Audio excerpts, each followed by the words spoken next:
আসসালামু আলাইকুম সুপ্রিয় শিক্ষার্থীরা, অনেক অনেক প্রীতি ও শুভেচ্ছা জানিয়ে শুরু করছি আজকের বাংলা ক্লাস।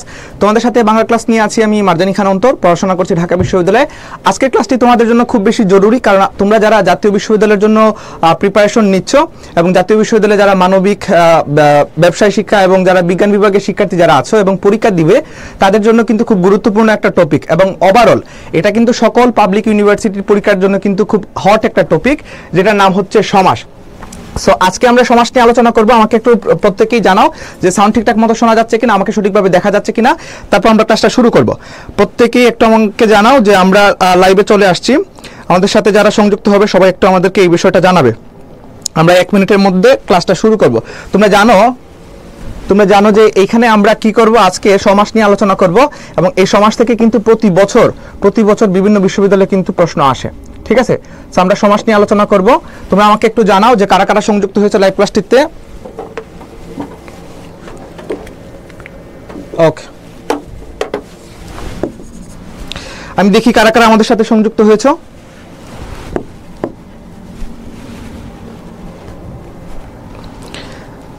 আচ্ছা, আমাদের সাথে যারা সংযুক্ত হবে তারা একটু বলবে যে সাউন্ড ক্লিয়ার আছে কিনা। আরএক্স আবু বকর আমাদের সাথে লিখেছো, আলহামদুলিল্লাহ ভাই, কেমন আছেন? আলহামদুলিল্লাহ, তুমি কেমন আছো? আশা করি তোমরা সবাই ভালো আছো। এবং আজকের ক্লাসটা জাতীয় বিশ্ববিদ্যালয়ের জন্য স্পেশালি আমরা নিলেও এই বিশ্ববিদ্যালয় ছাড়া অন্যান্য বিশ্ববিদ্যালয়ে যারা পরীক্ষা দিবে, যারা ঢাকা ইউনিভার্সিটির সিউনিটে পরীক্ষা দিবে, যারা জগন্নাথে পরীক্ষা দিবে, জাহাঙ্গীরনগরে পরীক্ষা দিবে, সো এই সকল বিশ্ববিদ্যালয়ের জন্য কিন্তু কাজে লাগবে। সো আমাকে একটু জানাও যে সাউন্ড ঠিকঠাক মতো শোনা যাচ্ছে কিনা, আমি ক্লাসটা শুরু করতে পারি কিনা। আমরা ওভারঅল একটু ক্লাসটা শুরু করব।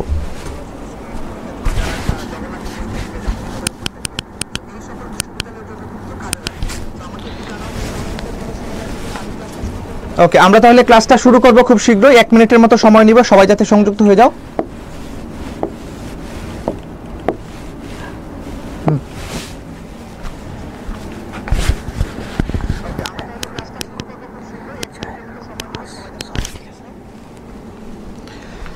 কি অবস্থা তোমাদের, আমাকে একটু জানাও তো এটা। আচ্ছা,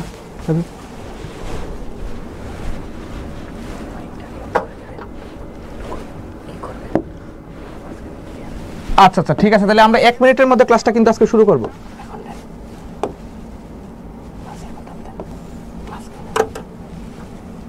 ওকে ওকে, ঠিক আছে। সো আশা করি তোমরা এখন আমার ক্লাসটা ঠিকঠাক মতো দেখতে পাচ্ছ। হ্যাঁ, সাউন্ড বোধহয় এখন ঠিক আছে, তাই তো?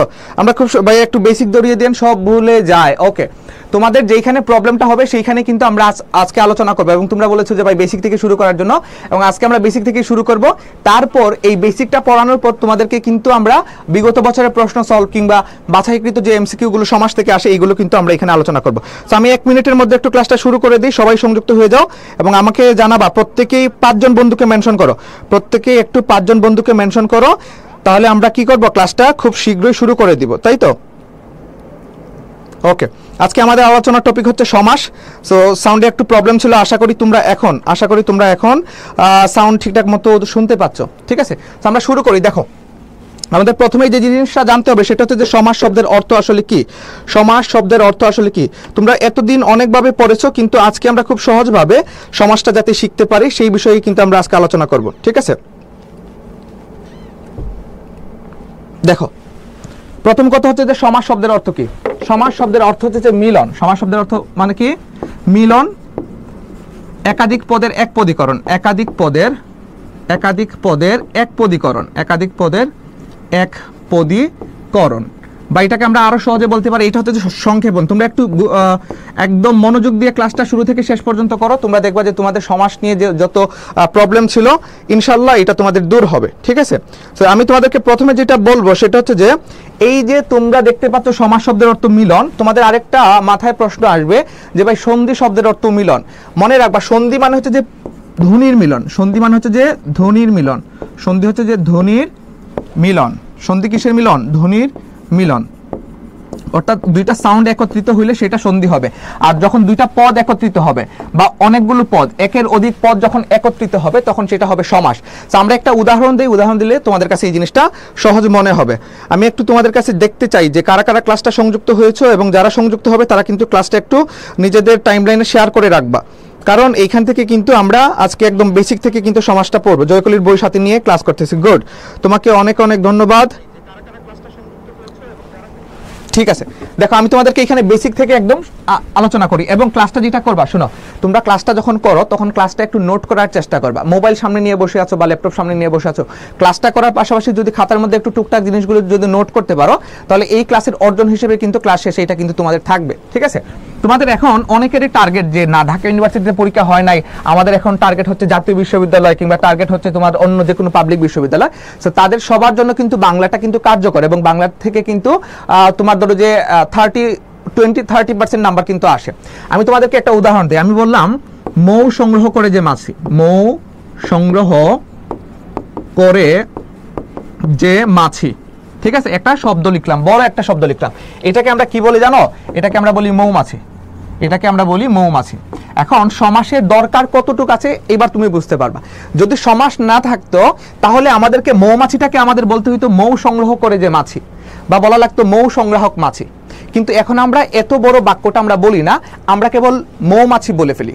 তার মানে সমাস, এই যে এত বড় একটা বাক্য ছিল, এতগুলো পদ ছিল, এই পদকে সংক্ষেপণ করছে না, একাধিক পদের এক পদ করছে না।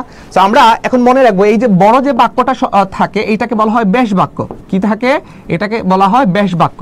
ঠিক আছে, এখন ব্যাস বাক্য থেকে মেইন যে জিনিসটা পাওয়া যায় এটাকে বলা হয় সমস্ত পদ। এটাকে কি বলা হয়? সমস্ত পদ। তোমরা যারা বলছো যে ভাই একদম বেসিক থেকে পড়ান, তাদেরকে বেসিক থেকেই দেখাচ্ছি।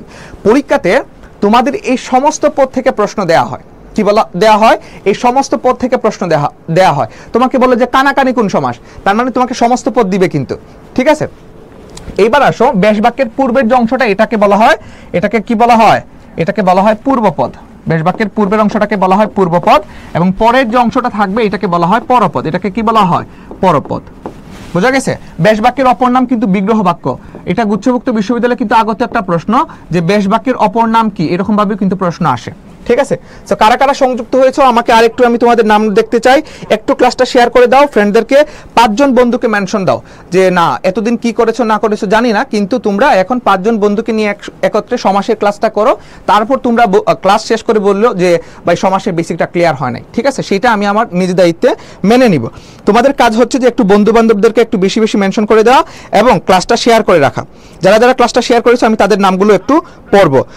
সাইমা ইসলাম, সামিয়া, আসসালামু আলাইকুম, মেকাব্য, ইমন ইসলাম, উম্মে কুলসুমা, আহসান হাবিব, সৌরভ চন্দ্র, আদাব ভাইয়া কেমন আছেন? আদাব, ভালো আছি, তুমি ক্লাসটা করো। তাহলে ব্যাস বাক্যের অপর নাম হচ্ছে বিগ্রহ বাক্য এবং পরীক্ষাতে আমাদেরকে ছোট যে অংশটা এটা দেয়া হবে, এটাকে বলা হয় সমস্ত পদ, বা আরো স্পেসিফিক করে বলা হয় এটাকে বলা হয় সমাসবদ্ধ পদ। কি বলা হয়? সমাসবদ্ধ পদও কিন্তু বলা হয়, সমাসবদ্ধ পদ। আমরা কি পেলাম যে এইগুলো হচ্ছে কি, পূর্ব অংশটাকে পূর্বপদ, শেষের অংশটাকে বলা হয় পরপদ। পরপদের আরেকটা নাম হচ্ছে উত্তরপদ। একটু এটা স্ক্রিনশটটাও নিতে পারো, অথবা আমি ক্লাসটা শেষ করার পর তোমরা এগুলো একটু নোটও করতে পারো বা এখনো করতে পারো। এবং মনে রাখবা এই যে ব্যাস বাক্যের যে প্রতিটি পদ, এই যে ব্যাস বাক্যের প্রতিটা পদ, ইন্ডিভিজুয়াল যে পদগুলো, এগুলোকে আবার বলা হয় আরেকটা নামে সমস্যমান পদ। সমস্যমান পদ, এই হচ্ছে তোমাদের বেসিক। মানে সমাস, একটা বাক্য থেকে কিভাবে সমাস হয়, বা সমাস দিয়ে কিভাবে শব্দ গঠন হয়, বা সমাস কেন দরকার, এটা বুঝতে পারছো? ধরো যে অনেক বড় বড় বাক্য, এটাকে আমরা ছোট করে কিন্তু বলতে পারি। যেমন তোমাকে বলছে যে সিংহ চিহ্নিত আসন, এটাকে আমরা বলি সিংহাসন, বা স্কুল থেকে পালানো, এটাকে আমরা বলি স্কুল পালানো। হ্যাঁ, এই যে বিষয়গুলো আছে এইগুলো কিন্তু সমাসের আসলে কাজ। সমাস কি করে? বাক্যকে ছোট করে একাধিক পদ থেকে এটাকে এক পদ করে। সমাস শব্দের অর্থ কিন্তু আমরা মিলন অর্থ কিন্তু আমরা এটা জানি। ঠিক আছে, সমাহার বা মিলন অর্থ প্রকাশ করে। এইবার তোমাদের কাছে যে প্রশ্নটা সেটা হচ্ছে যে সমাস কত প্রকার? Umme Kulsum, nice class, okay fine. আমরা এবার যাব যে সমাস আসলে কত প্রকার। আমরা এগুলো বেসিকটা একটু তোমাদেরকে দেখালাম যে পুরাতন বইয়ে আসলে সমাস কয় প্রকার ছিল। পুরাতন ব্যাকরণ অনুযায়ী কয় প্রকার? 6 প্রকার। আর বর্তমানে সমাসটা হচ্ছে 4 প্রকার। সো 6 প্রকার 4 প্রকার দেখে আমাদের লাভ নাই, আমাদের পরীক্ষাতে আসলে 6 প্রকার থেকেই আসে, তাই না? ভুল বলছি বলো তো? সমাস থেকে আমরা যদি কম পড়লে এটা আমাদের জন্য লস, কারণ সমাস বিশ্ববিদ্যালয়ের কোনো নির্দিষ্ট সিলেবাস নাই। যে দুইটা এখানে বাদ দিছে, বহুব্রীহি তৎপুরুষ কর্মধারয় দ্বন্দ্ব, ধরো যে দ্বিগু সমাসটা বাদ দিছে, পরীক্ষাতে কি দ্বিগু থেকে প্রশ্ন আসে না? অবশ্যই আসে। কিভাবে আসে সেইটাও আমরা সামনে জানবো। তো আমরা কি কাজ করবো? আমরা এক কাজ করবো, আমরা সমাস 6 প্রকার সমাসেই আমরা পড়বো। ঠিক আছে, আসো, এটা আমরা মাত্র দেখালাম। এখন 6 প্রকার সমাসের মধ্যে তোমাদের প্রথম যে সমাসটা তোমাদেরকে দেখাবো সেটা হচ্ছে যে দ্বন্দ্ব সমাস। কি সমাস? দ্বন্দ্ব সমাস। তার আগে তোমাদেরকে বলি, দ্বন্দ্ব সমাস এইগুলো যে সমস্ত পদ দেখে কিভাবে সমাস নির্ণয় করবা, এটা একটা শর্ট টেকনিক দেখে দিই। টেকনিক, খুব সুন্দর একটা মজার একটা টেকনিক তোমাদেরকে দেখাবো, সেটা হচ্ছে যে 6টা পদ না,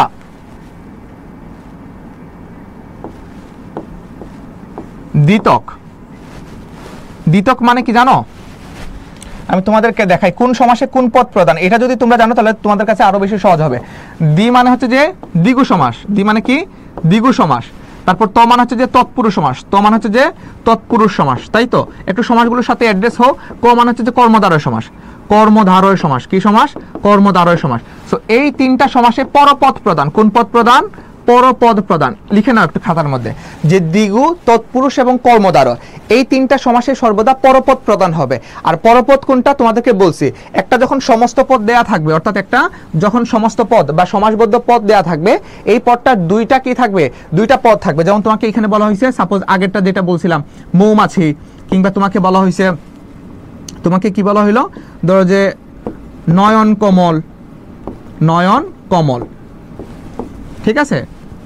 বা তোমাকে বলা হইলো বিশৃঙ্খলা, বিশৃঙ্খলা। একটু গুরুত্ব দাও। দেখো এই সবগুলোতে কিন্তু মোটামুটি 2টা পদ কিন্তু থাকবে, মৌমাছি, নয়ন কমল, বিশৃঙ্খলা, ঠিক আছে? তো মনে রাখবা যেই সমাসগুলোতে পরপদ প্রধান বোঝাবে, যেই সমাসগুলোতে পরপদ প্রধান থাকবে, এরকম 3টা সমাস আছে, দ্বিগু সমাস, তৎপুরুষ সমাস এবং কর্মধারয় সমাসে পরপদ প্রধান।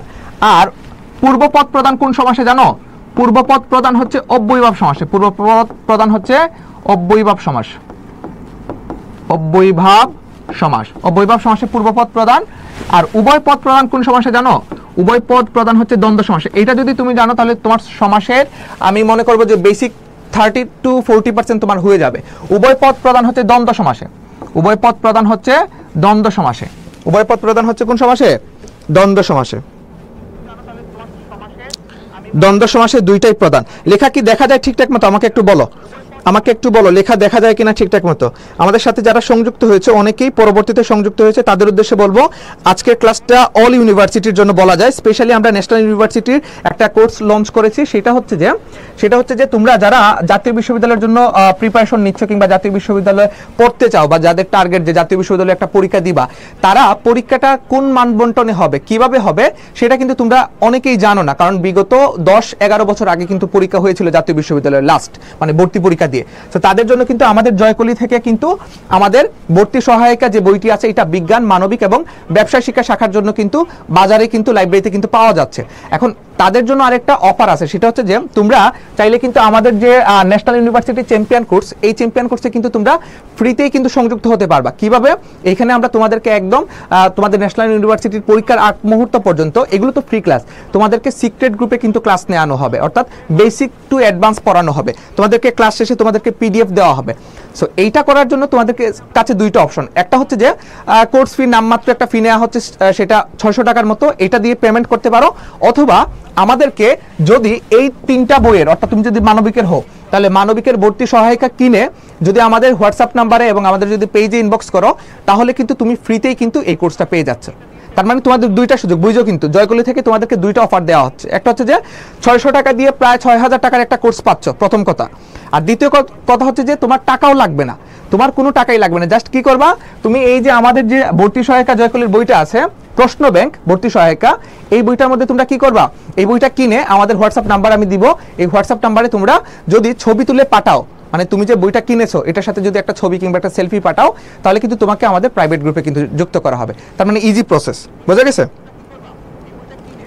আচ্ছা, আমাকে একটু জানাতে পারো এখানে যারা প্রিপারেশন নিচ্ছ তাদের মধ্যে থেকে কারা কারা জাতীয় বিশ্ববিদ্যালয়ের জন্য একটু প্রিপারেশন নিয়ে রাখবা, কিংবা আবেদন করেছো বা গুচ্ছের জন্য আবেদন করবে। আমাদের জন্য কিন্তু আমাদের জয়কলি থেকে কিন্তু গুচ্ছের জন্য কিন্তু বই প্রকাশ হয়েছে, জিএসটি 8। আচ্ছা, তাহলে আমরা আলোচনায় যাই। আমাদের 6টা সমাস বুঝো। দ্বন্দ্ব সমাসে উভয় পদ প্রদান। কোন পদ প্রদান? উভয় পদ প্রদান। একটু খাতার মধ্যে লিখে রাখো, দ্বন্দ্ব সমাসে উভয় পদ প্রদান।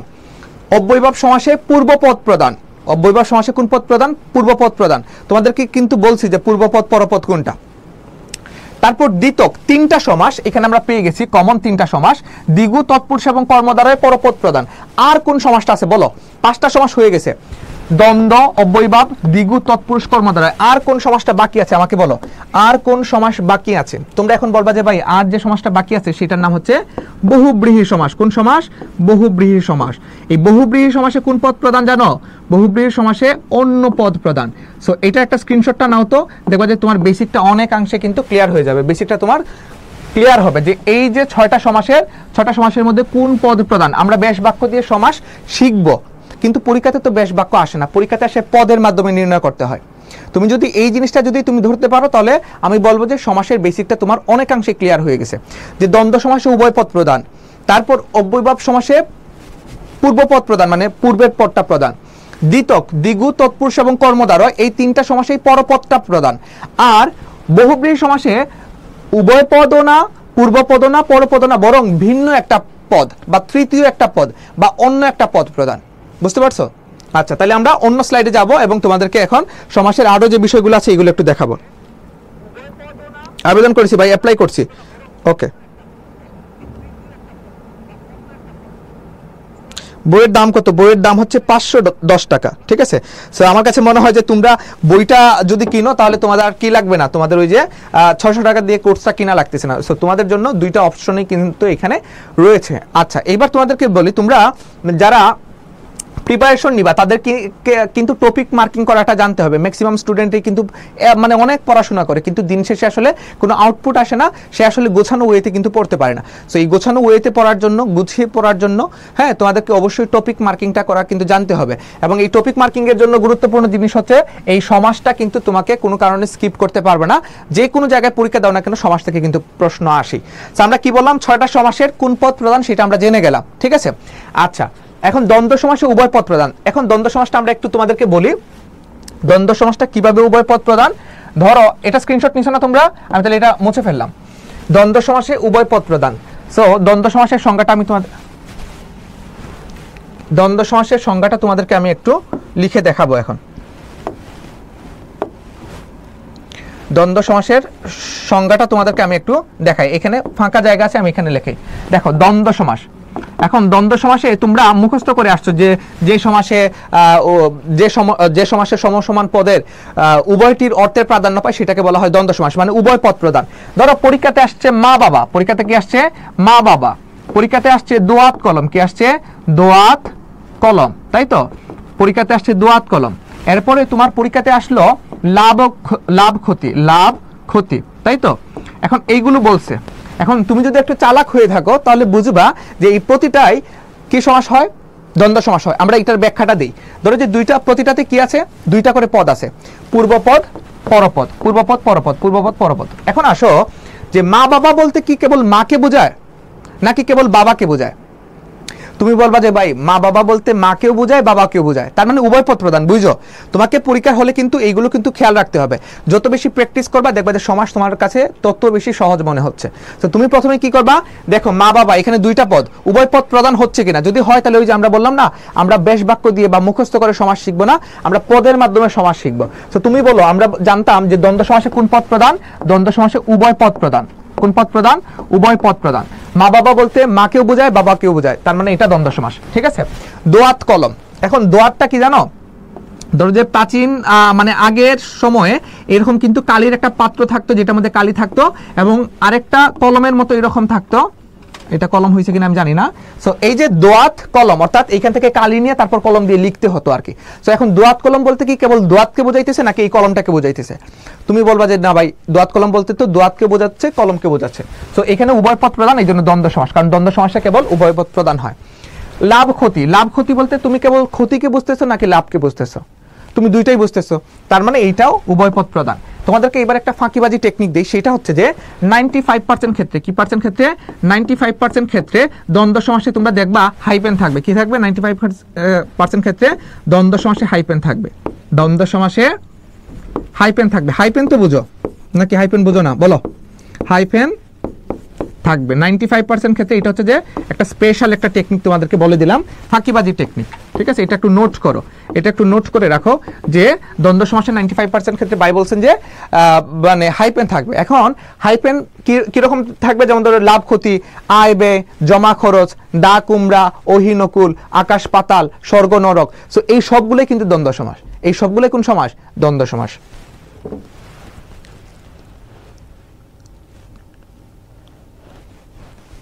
ওকে ওকে, ক্লাসে কারা কারা সংযুক্ত হয়েছে আমাকে একটু জানো। কি ক্লাস দেখা যাচ্ছে তো ঠিকঠাক মতো?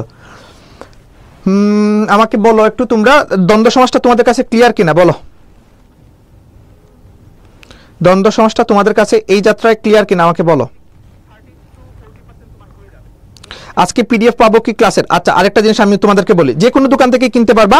আজকে ক্লাসের পিডিএফটা পেতে হলে তোমাদেরকে দুইটা কাজ করতে হবে। একটা হচ্ছে যে কমেন্ট সেকশনে 5 জন বন্ধুকে মেনশন দিবা, 5 জন বন্ধুকে মেনশন দিবা, 5 জন বন্ধুকে বা 10 জন বন্ধুকে মেনশন দিবা। আর দ্বিতীয়ত তুমি ক্লাসটা শেয়ার করে দিবা তোমার নিজ নিজ টাইমলাইনে, তোমাদের যে কলেজের গ্রুপগুলো আছে কিংবা অন্যান্য যে গ্রুপগুলো আছে সেখানে তুমি শেয়ার করে দিবা।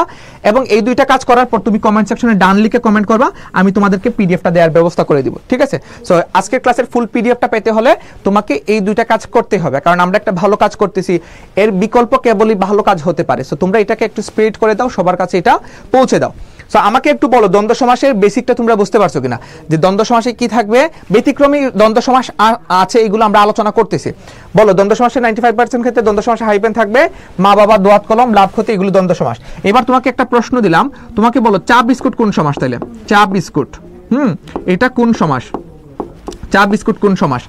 আচ্ছা, দ্বন্দ্ব সমাসে কিন্তু বেশ বাক্যটা করা খুব সহজ, বেশ বাক্যটা করা খুব সহজ। জাস্ট কি করবা, এই যে হাইপেনটা আছে না, হাইপেনটা উঠাই দিয়ে এখানে একটা ও বসাই দিবা। কি বসাই দিবা? ও বসাই দিবা, তাইলে এটা বেশ বাক্য হয়ে যাবে। মা বাবা, এর বেশ বাক্য হচ্ছে মা ও বাবা। তারপর দোয়াত কলম, দোয়াত ও কলম, তাল তমাল, তাল ও তমাল। মানে এখানে হাইপেনটা সরিয়ে দিয়ে জাস্ট কি করবা, এখানে একটা ও বসাই দিবা। ও এবং আর এগুলো বসাই দিতে পারো। সো চা বিস্কুট এটা কোন সমাস বলো? চা বিস্কুট বলতে পূর্বপদ চাকে বোঝাইতেছে শুধু, নাকি বিস্কুটটাকে বোঝাইতেছে? তোমাকে চা বিস্কুট খাওয়ার কথা বললে কিন্তু তুমি চা বিস্কুট দুইটাকেই বোঝো। শাকসবজি যখন বলা হয় তখন শাকও আনতে হয়, সবজিও আনতে হয়, ঠিক না? আমরা এখন এইখানে জানবো যে চা বিস্কুট এটা হচ্ছে যে দ্বন্দ্ব সমাস, এবং এটার বেশ বাক্যে জাস্ট হাইপেনটা সরাই দিয়ে ও বসাই দিব। চা ও বিস্কুট, চা ও বিস্কুট থেকে আসছে চা বিস্কুট। ঠিক আছে? সো দ্বন্দ্ব সমাস, গুড। আচ্ছা, তোমাদের যে কাজটা করতে হবে সেটা আবার রিমাইন্ডার করে দিই। এই আজকের ক্লাসের পিডিএফটা পেতে হলে, নিয়মিত ক্লাসের পিডিএফ পেতে হলে 5 জন বা 10 জন বন্ধুকে মেনশন দিবা এবং শেয়ার ডান লিখে কমেন্ট করবা। আমি তোমাদের কমেন্টগুলো একটু এখানে দেখব। ঠিক আছে? আসো। আচ্ছা ঠিক আছে, দ্বন্দ্ব সমাসটা আমরা এখানে একটু মুছে ফেললাম, তাই তো? এবার আসো দ্বন্দ্ব সমাসের পরে আসে দ্বিগু সমাস। কি আছে? দ্বিগু সমাস। লিখো, খাতার মধ্যে লিখো, কিংবা তোমরা একটু নোট করো যে দ্বিগু সমাসটা আসলে কি। দ্বিগু সমাসটা কি আমি তোমাদেরকে এখন এইখানেই লিখে দিই, তারপর আমরা এমসিকিউ যাব। আমাদের কিন্তু বেশ এমসিকিউ কিন্তু আজকে আছে। তো লিখো দ্বিগু সমাস। সো দ্বিগু সমাসের মধ্যে তোমার লিখতে হবে, দ্বিগু সমাস হচ্ছে যে সংখ্যাবাচক শব্দ থাকবে, সংখ্যাবাচক শব্দ থাকবে, সংখ্যাবাচক শব্দ প্লাস বিশেষ্য থাকবে। কি থাকবে ভাইয়া? বিশেষ্য, তাই তো? সংখ্যাবাচক শব্দ থাকবে এবং বিশেষ্য থাকবে, এইটাই হচ্ছে দ্বিগু সমাস। এবং দ্বিগু সমাসে কোন পদ প্রদান বলো তো? ওই যে দ্বিতক, মানে দ্বিগু সমাসে পরপদ প্রদান। কোন পদ প্রদান? পরপদ প্রদান। আসো, প্রথমটা হচ্ছে যে চৌরাস্তা। হ্যাঁ, চৌরাস্তা।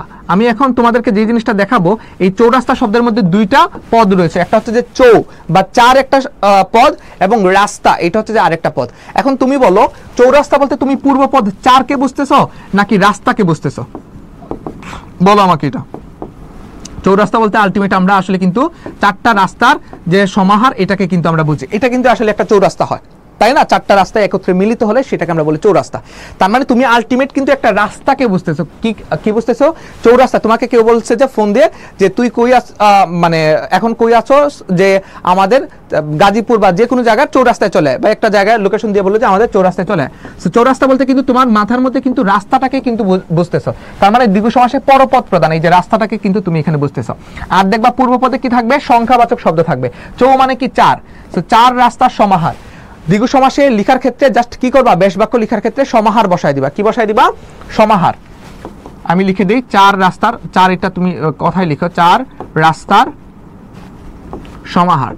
দেখো এই দুইটা সমাস কিন্তু তোমাদের কাছে খুব সহজ মনে হবে, কারণ আমি কিন্তু একদম তোমাদেরকে বেসিক থেকে দেখাচ্ছি, তোমরা জাস্ট নোট করে রাখো, আবার যদি প্র্যাকটিস করো তোমার কাছে এইটা সহজ মনে হবে। চৌরাস্তার পরে তোমাকে বলছে শতাব্দী কোন সমাস, কি বলছে? শতাব্দী কোন সমাস, শতাব্দী, তাই তো। এখন তুমি আসো, শতাব্দীর মধ্যে তুমি পাচ্ছ শত অব্দ, কি পাচ্ছ? শত অব্দের সমাহার, তাই তো। শত অব্দের সমাহারকেই তো আমরা বলি শতাব্দী। আসো, শত বলতে আসলে কি বোঝায়? শত বলতে কিন্তু আসলে 100কে বোঝায়, একটা সংখ্যাবাচক শব্দ। দেখো পূর্বপদ সংখ্যাবাচক শব্দ প্লাস বিশেষ্য থাকবে। এখন শত মানে 100, অব্দ মানে কি? অব্দ মানে হচ্ছে যে সাল, অব্দ মানে কি? সাল, বা এটাকে আরো স্পেসিফিক করে যদি আমরা ইংরেজিতে বলি তাহলে ইয়ার। এখন ইয়ারটা কোন পদ? নাউন, তার মানে সালটা হচ্ছে একটা বিশেষ্য। সো তুমি এখানে 100টা হচ্ছে একটা সংখ্যাবাচক শব্দ এবং অব্দমান হচ্ছে যে বিশেষ্য। সো তুমি দেখো 100 সংখ্যাবাচক শব্দ এবং বিশেষ্য পদ মিলিত হয়ে যে সমাস হবে সেটাই দ্বিগু সমাস। তোমার বইয়ে কিন্তু এই লেখাটাই দেওয়া আছে যে সংখ্যাবাচক শব্দের সাথে বিশেষ্য পদ মিলিত হয়ে যে সমাস হবে সেটাই দ্বিগু সমাস। সো বইয়ের ব্যাখ্যাটাই তুমি জাস্ট এখন প্র্যাকটিক্যালি আলোচনা করছো। এখন আমাকে বলো শতাব্দী বলতে তুমি কি বুঝো? শতাব্দী বলতে কিন্তু আসলে তুমি একটা সময়কে বুঝো বা একটা সালকে বুঝো, ঠিক না? তার মানে তুমি পরপদ যেটা আছে, এই যে পরপদ প্রদান, অব্দটাকে বা সালটাকে কিন্তু তুমি এখানে বুঝতেছো। শতাব্দী বলতে কিন্তু তুমি পূর্বপদ শত 100টাকে কিন্তু বুঝো না। শতাব্দী বলতে একটা সালকে কিন্তু মানে সময়কে কিন্তু তুমি বুঝতে পারতেছো, ঠিক আছে? চৌরাস্তায় সবাই চলে, আমার একজন ফ্রেন্ডে মেনশন দেয় নার্সিং ক্লাসের সামনে নোট নিয়ে রাস্তাকে কারা কারা শেয়ার করছো আমি তোমাদের নামগুলো পড়তে চাই। ডান, নূরে জান্নাত, সাইমাজ ইসলাম সামিয়া, তোমরা আমাকে বলছো যে শেয়ার করছো, শেয়ার ডান। মেকাব্য, সুরাইয়া তানজিম, ওরিন ফাইজা, গুড। তোমাদের সবার জন্য শুভকামনা। তোমরা যে জিনিসটা করতে পারো এখন সেটা হচ্ছে যে এখন ক্লাসটাতে একটু বিশাল করে মনোযোগী হও, ঠিক আছে? তোমরা যারা পরবর্তীতে সংযুক্ত হয়েছে তাদের উদ্দেশ্যে বলবো আমাদের নিয়মিত এখানে ক্লাস হবে। এই জন্য যেটা করতে হবে, ক্লাসটা একটু ফ্রেন্ডদের মাঝে শেয়ার করে দিতে হবে এবং বেশি বেশি বন্ধুদেরকে কি করতে হবে? মেনশন করতে হবে। সো এখন তোমরা আমাকে বলো দ্বিগু সমাস যখন তোমরা করবা বা দ্বিগু সমাস যখন পরীক্ষাতে বেশ বাক্যটা চাইবে তখন কি বলবা? তুমি জাস্ট সমাহারটা বসায় দিবা। কি বসায় দিবা? বেশ বাক্যের সমাহার। সমাহার শব্দের মানে হচ্ছে যে মিলন আর কি, মিলন বা মিলিত হওয়া বা মিলন, ঠিক আছে? চার রাস্তার সমাহার, শত অব্দের সমাহার। এখন তোমাকে যে জিনিসটা বলবো আমি সেটা খাতার মধ্যে একটু লিখো। ধরো আমরা লিখলাম সপ্তাহ কোন সমাস? সপ্তাহ পরীক্ষাতে আসে কিন্তু, সপ্তাহ কোন সমাস? এখন সপ্তাহের মধ্যে আমরা শব্দটাকে ভাঙি, শব্দটাকে ভাঙলে আমরা পাই সপ্ত অহের সমাহার। সপ্ত অহের সমাহার। অহের মানে হচ্ছে যে দিন, অহ মানে কি? দিনের সমাহার, দিনের সমাহার, তাই তো। এখন তুমি দেখো তো সপ্ত মানে কি? সপ্ত মানে হচ্ছে যে 7, একটা সংখ্যাবাচক শব্দ। অহ মানে হচ্ছে যে দিন, এটা একটা বিশেষ্য পদ। তো দেখো আমাদের যে প্রশ্নটা আমরা বলছিলাম আমাদের টেকনিকটা মিলছে কিনা, যে এখানে একটা সংখ্যাবাচক শব্দ থাকবে। দ্বিগু সমাসের সর্বদা কি থাকবে? সংখ্যাবাচক শব্দ থাকবে এবং এইখানে কি থাকবে? বিশেষ্য পদ থাকবে। বিশেষ্য মানে কি? নাউন, মানে নাম পদ থাকবে আর কি। এখন দিন বলতে কি? তুমি নাম বুঝো না, তার মানে এটা একটা বিশেষ্য, আর 7 একটা সংখ্যাবাচক শব্দ। তো সপ্তাহের মধ্যে আমরা পাচ্ছি সপ্ত অহের সমাহার, তাই তো। এবার আসো আমরা যে বলছি দ্বিগু সমাসে পরপদ প্রদান। সপ্তাহ বলতে কিন্তু আমরা দিনকে বুঝি, 7কে কিন্তু আমরা বুঝি না। আমরা বললাম যে এক সপ্তাহ মানে কি? আমরা একটা 7 দিনের সমষ্টিকে কিন্তু আমরা এখানে বুঝতেছি, ঠিক না? তো দ্বিগু সমাসে সর্বদা পরপদ প্রদান থাকবে। দ্বিগু সমাসের পাশাপাশি আরো 2টা সমাসে পরপদ প্রদান থাকবে, যেটা তোমাদেরকে ক্লাসের শুরুতেই বলেছি। দ্বিতক মানে দ্বিগু, তৎপুরুষ এবং কর্মদ্বারয়, তাই তো। তৎপুরুষ এবং কর্মদ্বারা আমরা এখন আলোচনা করব। দ্বিগু সমাসের আরো কিছু উদাহরণের আগে তোমাদেরকে বলবো 100% ক্ষেত্রে কি থাকবে? দ্বিগু সমাসে 100% সংখ্যা থাকবে। আমি বলি তোমাদেরকে দ্বিগু সমাসে কি থাকবে? অবশ্যই 100% সংখ্যা থাকবে, কিন্তু 100% সংখ্যা আরেকটা সমাসেও থাকতে পারে। বাকি আমি তোমাদেরকে বলি 100% দ্বিগু সমাস হইতে হইলে এখানে সংখ্যা মাস্ট, ঠিক আছে? দ্বিগু সমাসে 100% না, আমরা এখানে 95 ধরি, কারণ বাকি 5% কিন্তু কি আছে? সংখ্যাবাচক বহুব্রী একটা সমাস আছে, কতিপয় 10-12টার মতো সমাস আছে যেগুলোতে সংখ্যা থাকে এবং সংখ্যা থাকার মাধ্যমে এগুলো কি হয়ে যায়? সংখ্যাবাচক বহুব্রী সমাস হয়ে যায়, ঠিক আছে? আচ্ছা, আমরা এটাও আলোচনা করব ক্লাসের মাঝামাঝিতে, ঠিক আছে? তা তোমরা যদি এটা বুঝে থাকো তাহলে আমাকে একটু বলো তো যে আমরা এইটা বুঝতে পারছি, দ্বিগু সমাসটা আমরা বুঝতে পারছি, ঠিক আছে? যদি এটা বুঝে থাকো তাহলে আমাদের বলো দ্বিগু সমাসটা তোমরা বুঝতে পারছো। আমরা যাবো আমাদের পরবর্তী সমাসে, মেনশন এবং শেয়ার ডান। সৌরভ চন্দ্র, ওরিন না ভাইয়া? ওরিন, হ্যাঁ, আচ্ছা, ওরিন বলছিলাম আমি, ঠিক আছে। সো তোমরা যারা যারা সংযুক্ত আছো, তোমাদের কাছে কিছু এমসিকিউ আমরা এখন একটু সলভ করব, ঠিক আছে। এমসিকিউ গুলো দেখি যে তোমরা আসলে কতটুকু এমসিকিউ পারো, বা নার্সিং ক্লাসের নোট সামনে নেওয়া করতেছি করো। দেখো সব জায়গায় কিন্তু সমাজটা কিন্তু তোমার লাগবে। চাকরি বাকরি পরীক্ষা যাও, সেখানে কিন্তু সমাজ লাগবে। যে কোনো প্রতিযোগিতামূলক পরীক্ষায় সমাজ লাগবে। ঢাকা ইউনিভার্সিটি বি ইউনিটে পরীক্ষা দিছো, সমাজ আসছে কিন্তু। কোন সমাজটা আসছে? যে বৈষম্য বিরোধী কোন সমাজ। এই টাইপের কিছু সমাজ কিন্তু আসে, যে বৈষম্য বিরোধী কোন সমাজ। এবার তোমরা আমি তোমাদেরকে কিছু এমসিকিউ সলভ করি, দেখি তোমরা এমসিকিউ পারো কিনা। প্রথম যে প্রশ্নটা আসছে, অব্যয়ভাব সমাসের উদাহরণ দাও। মনে রাখবা আমরা অব্যয়ভাব সমাসটা বলছিলাম। অব্যয়ভাব সমাসে কোন পদ প্রধান বলো তো ভাইয়া? অব্যয়ভাব সমাসে সর্বদা পূর্ব পদ প্রধান। কোন পদ প্রধান? পূর্ব পদ প্রধান। পূর্ব পদ বা অব্যয় সূচক শব্দাংশ থাকবে, অব্যয় থাকবে। এখন তোমাদেরকে একটা শর্ট একটা টেকনিক বলে দিই। যদি দেখো কোন সমাসে উপসর্গগুলো তো মনে আছে, বাংলা ভাষায় ব্যবহৃত 61টি উপসর্গ, 61টি উপসর্গ মনে আছে না? বাংলা উপসর্গ 21টি, অ, অগা, অজ, অনা, আ, আর, আন, আব, ইতি, উন, কত, কুনি, পাতি, বিবর, রাম, শশা, সুহা, তারপর তৎসম উপসর্গ, হ্যাঁ, বিদেশি উপসর্গ, সব মিলিয়ে 61টার মতো উপসর্গ আছে। এই 61টা উপসর্গ যদি তোমরা কোনো সমাসের মধ্যে পাও, তাহলে এটা প্রধানত এটা অব্যয়ভাব সমাস হবে। তার মানে অব্যয়ভাব সমাস মানে হচ্ছে যে উপসর্গযুক্ত সমাস। অব্যয়ভাব সমাস মানে কি? উপসর্গযুক্ত সমাস, ঠিক আছে। আচ্ছা, সো প্রধানত এটা অব্যয়ভাব সমাস হবে। এখন তোমাদেরকে আরেকটা জিনিস শেখাই, সেটা হচ্ছে যে তোমরা এখন বলতে পারো যে ভাই প্র দিয়ে তো একটা উপসর্গ হয়, তাহলে কি প্রশিক্ষিত এটা কি অব্যয়ভাব সমাস হবে? উত্তর হচ্ছে যে প্র, পরা, হ্যাঁ, প্র, পরা, অনু, এইগুলো দিয়ে যদি কোনো সমাস হয়, প্র, পরা স্পেসিফিক ভাবে আমরা অনুটাকে ধরতে পারি, প্রপরাকে ধরতে পারি, এগুলো যদি থাকে তাহলে কিন্তু এটা প্রাদি সমাস হয়। কোন সমাস হয়? প্রাদি সমাস। প্রাদি সমাস কিন্তু এই অব্যয়ভাব সমাসের একটা অপ্রধান সমাস। অব্যয়ভাব সমাসের একটা অপ্রধান সমাস হচ্ছে প্রাদি সমাস। তো আমরা এখানে কি করব? অব্যয়ভাব সমাসের উদাহরণ যদি প্র দিয়ে কোনো কিছু থাকে, তাহলে এটা অব্যয়ভাব সমাস দিব না। তোমাদেরকে আরেকটা জিনিস মনে করিয়ে দেই, সেটা হচ্ছে যে যদি কোনো শব্দের মধ্যে, যদি কোনো সমাসের মধ্যে যথা পাও, পূর্বপদে কি পাও? যথা দিয়ে কোনো শব্দ পাও, যেমন যথারীতি, যথা নিয়ম, যথাসাধ্য, যথাবিধি, এরকম যদি কোনো সমাস পাও, তাহলে এটা তোমরা চোখ বন্ধ করে 100% এটা অব্যয়ভাব সমাস দাগ দিবা, ঠিক আছে। চোখ বন্ধ করে এটা অব্যয়ভাব সমাস দাগ দিবা। আমি কি বললাম? অব্যয়ভাব সমাসে উপসর্গ থাকবে স্পেসিফিক 2-3টা উপসর্গ ছাড়া। কি বললাম? স্পেসিফিক 2-3টা উপসর্গ ছাড়া অব্যয়ভাব সমাসে কি থাকবে? উপসর্গ থাকবে। সো এই যে প্র, পরা, এগুলো দিয়ে যদি কোনো সমাস হয়, তাহলে আমরা প্র দিয়ে স্পেসিফিক্যালি যদি প্র দিয়ে হয়, তাহলে সেটাকে আমরা অপ্রধান একটা সমাস নাম দেই, সেটার নাম হচ্ছে প্রাদি সমাস, ঠিক আছে। প্রাদি সমাসের উদাহরণ আমরা এখানে দেখব। আরেকটা জিনিস তোমাদেরকে নোট করতে বলছিলাম, সেটা হচ্ছে যে 100% ক্ষেত্রে যদি কোনো সমাসের মধ্যে বা যদি কোনো সমস্ত পদে বা সমাসবদ্ধ শব্দের মধ্যে যথা দিয়ে শুরু হয়, যথারীতি বা যথাসাধ্য, যথা নিয়ম, হ্যাঁ, যথা নিয়ম, তারপর যথাবিধি, হ্যাঁ, এগুলো যদি থাকে, যথা দিয়ে যদি যথাযুক্ত কোনো শব্দ যদি থাকে, এটা তোমরা চোখ বন্ধ করে 100% এটা অব্যয়ভাব সমাস দাগ দিবা। সো অব্যয়ভাব সমাসের উদাহরণ কোনটা? এটা একটু ব্যতিক্রমী অব্যয়ভাব সমাস এসেছিল, এটার উত্তরটা আমরা এখানে দিলাম।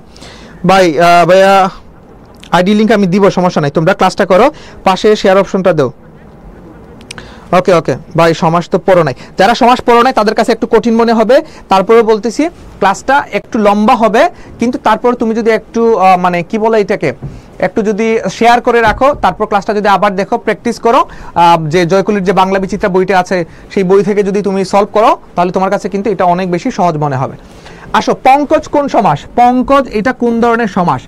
এখন পঙ্কজ কোন ধরনের সমাস? রূপক কর্মধারয় সমাস, অলুপ্ত বহুব্রীহি সমাস, নিত্য সমাস, নাকি উপপদ তৎপুরুষ সমাস? যদিও আমি আসলে তোমাদেরকে বলবো যে সমাস আসলে অনেকগুলো সমাসের প্রকারভেদ। প্রধান সমাস তো 6 প্রকার, এর বাইরেও কিন্তু অনেকগুলো প্রকারভেদ রয়েছে বা অপ্রধান সমাস রয়েছে। সো সমাসটা পড়তে গেলে কিন্তু আসলে 2-3টা ক্লাস কিন্তু দরকার, কিন্তু তারপরও আমি তোমাদেরকে প্রধান সমাসগুলো যেগুলো পরীক্ষাতে আসে, এরকম বাছাই উপযোগী কিছু ক্লাস নিব। আর বাকি ক্লাসগুলো কিন্তু তোমাদের জন্য কিন্তু ওই যে ন্যাশনাল ইউনিভার্সিটি চ্যাম্পিয়ন কোর্স, এই চ্যাম্পিয়ন কোর্সে কিন্তু তোমরা এটা পেয়ে যাবা। চ্যাম্পিয়ন কোর্সে যুক্ত হওয়ার জন্য তোমাদেরকে একটা নাম্বার দিব আমি এখন, এই নাম্বারটাতে তোমরা যোগাযোগ করবা বইটা কিনে, ঠিক আছে। তাহলে তোমাকে আর কোর্স পেমেন্ট দেওয়া লাগবে না। নাম্বারটা হচ্ছে যে আমাদের জয়কলির অফিসের নাম্বার 01678 তারপর 3434 71, ঠিক আছে। এই নাম্বারটাতে যদি তোমরা হোয়াটসঅ্যাপে এই বইটা কিনে যদি তোমরা ছবি পাঠাও, তাহলে তোমাদের এই যে ন্যাশনাল ইউনিভার্সিটির যে চ্যাম্পিয়ন কোর্সটা, যেখানে আমরা সমাস একদম বিস্তারিতভাবে A to Z পড়াবো, কারণ তোমরা নিজেরাও বুঝতে পারতেছো যে লাইভ ক্লাসে এসে 1-1.5 ঘন্টায় সমাস টোটালি পড়ানোটা একটু টাফ, কারণ তোমাদের অনেকের কমেন্ট আসে, তুমি নিজেও বুঝতে পারো না, তোমার কমেন্টটা হয়তো অনেক ক্ষেত্রে করলে সেটা আমার সামনে পড়ে না। সো অনেক প্রতিবন্ধকতা থাকা সত্ত্বেও কিন্তু আমরা এখানে ক্লাস নিয়ে যাব, নিয়মিত ফ্রি ক্লাস কিন্তু নিয়ে যাব। আচ্ছা, ক্লাসটা একটু প্রত্যেকের টাইমলাইনে আমি বলে রাখবো, যে মানে এটা শেয়ার করে রাখো। সো পঙ্কজ কোন সমাজ? তোমরা জানো যে উপপদ তৎপুরুষ সমাস নামে একটা সমাস আছে, যেখানে ম্যাক্সিমাম টাইমে কি হয়, ম্যাক্সিমাম টাইমে বাক্য সংকোচন থাকে বা এক কথায় প্রকাশ হয়।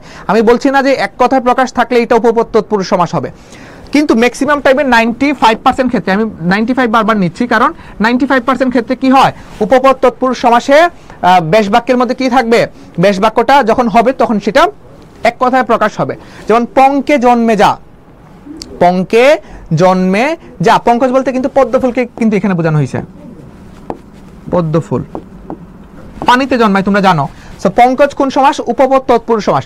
উপপদ তৎপুরুষ সমাস চেনার আরেকটা উপায় তোমাদেরকে বলি, সেটা হচ্ছে যে তোমাদের এখানে দেখবা পরপদ, এখানে উপপদ তৎপুরুষ সমাসের পরপদে ক্রিয়া কি থাকবে, ক্রিয়া থাকবে। কোন পদ থাকবে? ক্রিয়াপদ থাকবে। উপপদ তৎপুরুষ সমাসের পরপদে ক্রিয়াপদ থাকবে, যেমন পকেট মার, এখানে মারটা কিন্তু মানে পকেট মারে যে, মানে মারটা একটা ক্রিয়াপদ। তারপর ধামা ধরা, ধরা কিন্তু একটা ক্রিয়াপদ। পাতা চাটে যে, হ্যাঁ, এরকম কিন্তু যেগুলো আছে, যেগুলোর পরবর্তীতে কি আছে, পরবর্তী পদটা ক্রিয়াপদ, এগুলোকে কিন্তু বলা হয়, এগুলোকে কি বলা হবে? উপপদ তৎপুরুষ সমাস। এখানে বর্গীয় জ, এটাও কিন্তু আসলে একটা ক্রিয়াপদ অর্থে, ক্রিয়ার মূল অংশ হিসেবে কিন্তু ব্যবহৃত হয়েছে। যেমন আমরা বলি যে পঙ্কে জন্মে যাও, ওই যে জন্মানোটা, যেমন অগ্রে জন্মে যিনি বা অগ্রে জন্মে যে, তাকে আমরা বলি অগ্রজ, ঠিক না? সো এখানে জন্মে যিনি বা এখানে কিন্তু জন্মানো একটা ক্রিয়াপদ অর্থে কিন্তু ব্যবহৃত হয়েছে। সো তোমাদেরকে আরো সহজ করে বলি যে উপপদ তৎপুরুষ সমাস মানে বেসিক্যালি এটার মধ্যে কি পাবো আমরা, এক কথায় প্রকাশ কিংবা বাক্য সংকোচন পাবো। যদি এটা দিয়েও যদি টেকনিকটা যদি না মনে রাখো, তাহলে মনে রাখবা উপপদ তৎপুরুষ সমাসের দ্বিতীয় যে পদটা থাকবে, মানে পরপদ, হ্যাঁ, পরপদে সর্বদা তোমরা কি দেখতে পাবা, একটা ক্রিয়াপদ দেখতে পারবা, ঠিক আছে? আমরা একটু যাই আমাদের পরবর্তী সমাসে, আশা করি তোমরা এটা বুঝতে পারছো। বলো বিষাদ সিন্ধু কোন সমাস? বিষাদ সিন্ধু এটা কোন ধরনের সমাস? বিষাদ সিন্ধু কোন সমাস বলো? বিষাদ সিন্ধুটা কোন সমাস আমাকে একটু কমেন্ট সেকশনে জানাও। ভাই কোর্স কতদিন চলবে আর কবে থেকে শুরু হবে? কোর্সটা খুব শীঘ্রই শুরু হবে, আমাদের এই মাসেই আমরা কোর্সটা শুরু করব।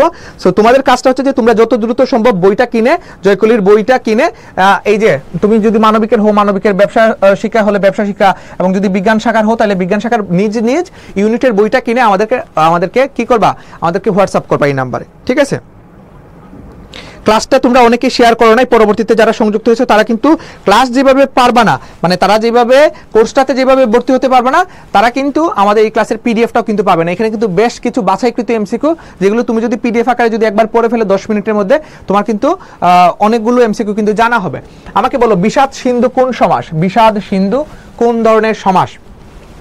এখন বিষাদ সিন্ধুটা হচ্ছে তোমাদেরকে একটা কর্মদ্বারা সমাস, দেখো অনেক বড় সিলেবাস, তারপর আমি তোমাদেরকে দেখাই। কর্মদ্বারা সমাস মানে হচ্ছে যে সমাসে কি থাকবে, যে সমাসে মোটামুটি বিশেষ্য প্লাস বিশেষণ থাকবে, এইগুলো থাকবে, তাই তো? বিশেষ্য প্লাস বিশেষণ মিলিত হয়ে যে সমাস হবে, এটাকে কর্মদ্বারা সমাস। এবং কর্মদ্বারা সমাসে আমাদের জানি যে পরপদ প্রদান, কোন পদ প্রদান? পরপদ প্রদান। এখন কর্মদ্বারা সমাসের 4টা কর্মদ্বারা সমাস আমরা দেখতে পাই। একটা হচ্ছে যে উপমান কর্মদ্বারা, তোমাদের প্রত্যেকের যে জায়গায় প্রবলেম হয়। আরেকটা হচ্ছে যে উপমিত কর্মদ্বারা, আরেকটা জানো তোমরা রূপক কর্মদ্বারা। কি কর্মদ্বারা? রূপক কর্মদ্বারা। আরেকটা হচ্ছে যে লাস্ট, সেটা হচ্ছে যে মধ্যপদলোপী কর্মদ্বারা, মধ্যপদলোপী কর্মদ্বারা। অর্থাৎ যে কর্মদ্বারা সমাসে মধ্যপদ কিংবা মাঝের পদটা কি পাবে, লোপ পাবে, সেটাকে বলা হবে মধ্যপদলোপী কর্মদ্বারা সমাস। এখন উপমান, উপমিত, রূপক, তোমাকে বলছে বিষাদ সিন্ধু কোন সমাস? মনে রাখবা উপমান কর্মদ্বারা সমাস সর্বদা কি হবে বলতো? উপমান কর্মদ্বারা সমাস সর্বদা সত্য বোঝাবে। কি বোঝাবে? এটা একটু তোমরা মোটামুটি সবাই জানো যে সত্য হবে, অর্থাৎ কোনো একটা উপমা বা এটা সিমিলি যেটাকে আমরা বলি, সিমিলিটা কি হবে, উপমাটা সর্বদা সত্য বোঝাবে। আর উপমিত কর্মদ্বারা সমাসে নরমালি মিথ্যা বোঝাবে, যদিও এটা অন্যভাবে আসলে দেখানো যায়। তোমরা যদি সময় দাও আমি তোমাদেরকে দেখায় দিব। রূপক কর্মদ্বারা সমাস তোমরা উত্তর দিয়ে দিচ্ছ, কিন্তু তোমরা কি এটা মুখস্থ দিচ্ছ নাকি তোমাদেরকে বেসিক স্যার আমার কাছে সমাসের সব নিয়ম আছে। গুড, সমাসের সব নিয়ম আছে, তোমার নামটা আমি দেখতে পাচ্ছি। তোমরা একটা কাজ করো, ক্লাসটা নিজ নিজ টাইমলাইনে একটু শেয়ার করে দিবা। আচ্ছা আমি এক কাজ করি, আমি একটু তোমাদের এই ক্লাসটা একটু শেয়ার করে দিই আমার নিজের টাইমলাইনে, যেহেতু আমি তোমাদের ক্লাস নিচ্ছি। তোমাদের যে জিনিসটা করতে হবে সেটা আমাকে বলো। সমাসের পাশাপাশি তোমাদের আর কিছু কিছু বলো, কি প্রবলেম আছে, কোন কোন টপিক তোমরা পড়তে চাও সেটাও আমাকে একটু কমেন্ট সেকশনে জানিয়ে দিবা, ঠিক আছে? আমি এখন তোমাদের যে জিনিসটা করবো সেটা হচ্ছে যে এই দুইটার উত্তরটা তোমাদেরকে দিব। তার আগে দেখি তোমরা কারা কারা এটা উত্তরটা দিতে পারো।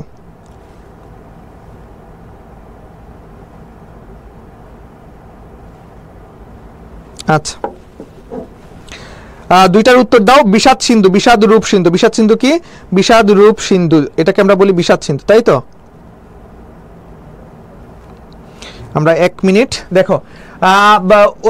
রূপক মানে হচ্ছে যে মেটাফর। রূপক মানে কি? মেটাফর। মেটাফর কোন জিনিস যদি বোঝায় সেটা হবে রূপক কর্মদ্বারয় সমাস। সেটা কি হবে? সেটা হবে রূপক কর্মদ্বারয় সমাস। এখন বিষাদ সিন্ধু এটা আমি তোমাদেরকে ব্যাখ্যাটা দেই, মনে রাখবা। যখন আমরা সমাসটা পড়ব তখন কিছু কিছু সমাস এরকম আসবে যে সমাসগুলোতে পূর্বপদটা কি থাকবে? পূর্বপদটা থাকবে অদৃশ্যমান। পূর্বপদ থাকবে অদৃশ্যমান এবং পরপদ থাকবে দৃশ্যমান। পরপদ কি থাকবে? অর্থাৎ একটা ইনভিজিবল আর একটা থাকবে ভিজিবল। যদি এরকম যদি কোনো সমাস থাকে এবং যদি এটা মেটাফরিক টার্ম কিংবা রূপক অর্থে ব্যবহৃত হয় তাহলে সেটাকে বলা হবে রূপক কর্মদ্বারয় সমাস। সো রূপক কর্মদ্বারয় সমাস সম্পর্কে তুমি একটা নতুন জিনিস পেলে বা নতুন জিনিস জানলে সেটা হচ্ছে যে রূপক কর্মদ্বারয় সমাসে দুইটা পদের মধ্যে একটা পদ থাকবে অদৃশ্যমান আর একটা পদ থাকবে দৃশ্যমান।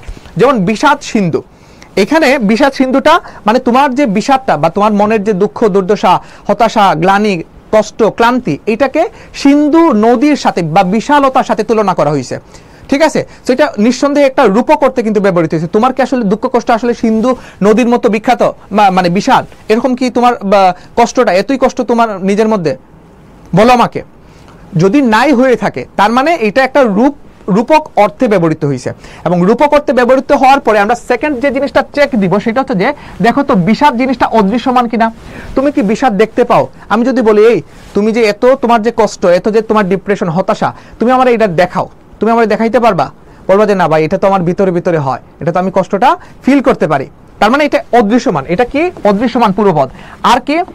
পরপদটা কি থাকবে? দৃশ্যমান থাকবে। সিন্ধু একটা নদী এবং একে কেন্দ্র করে সভ্যতা তৈরি হয়েছে আমরা জানি। তো এই সিন্ধুটা কি হবে তাইলে? সিন্ধুটা যেহেতু দৃশ্যমান নদী, তো এইটা হচ্ছে রূপক কর্মদ্বারয় সমাস। রূপক কর্মদ্বারয় সমাস।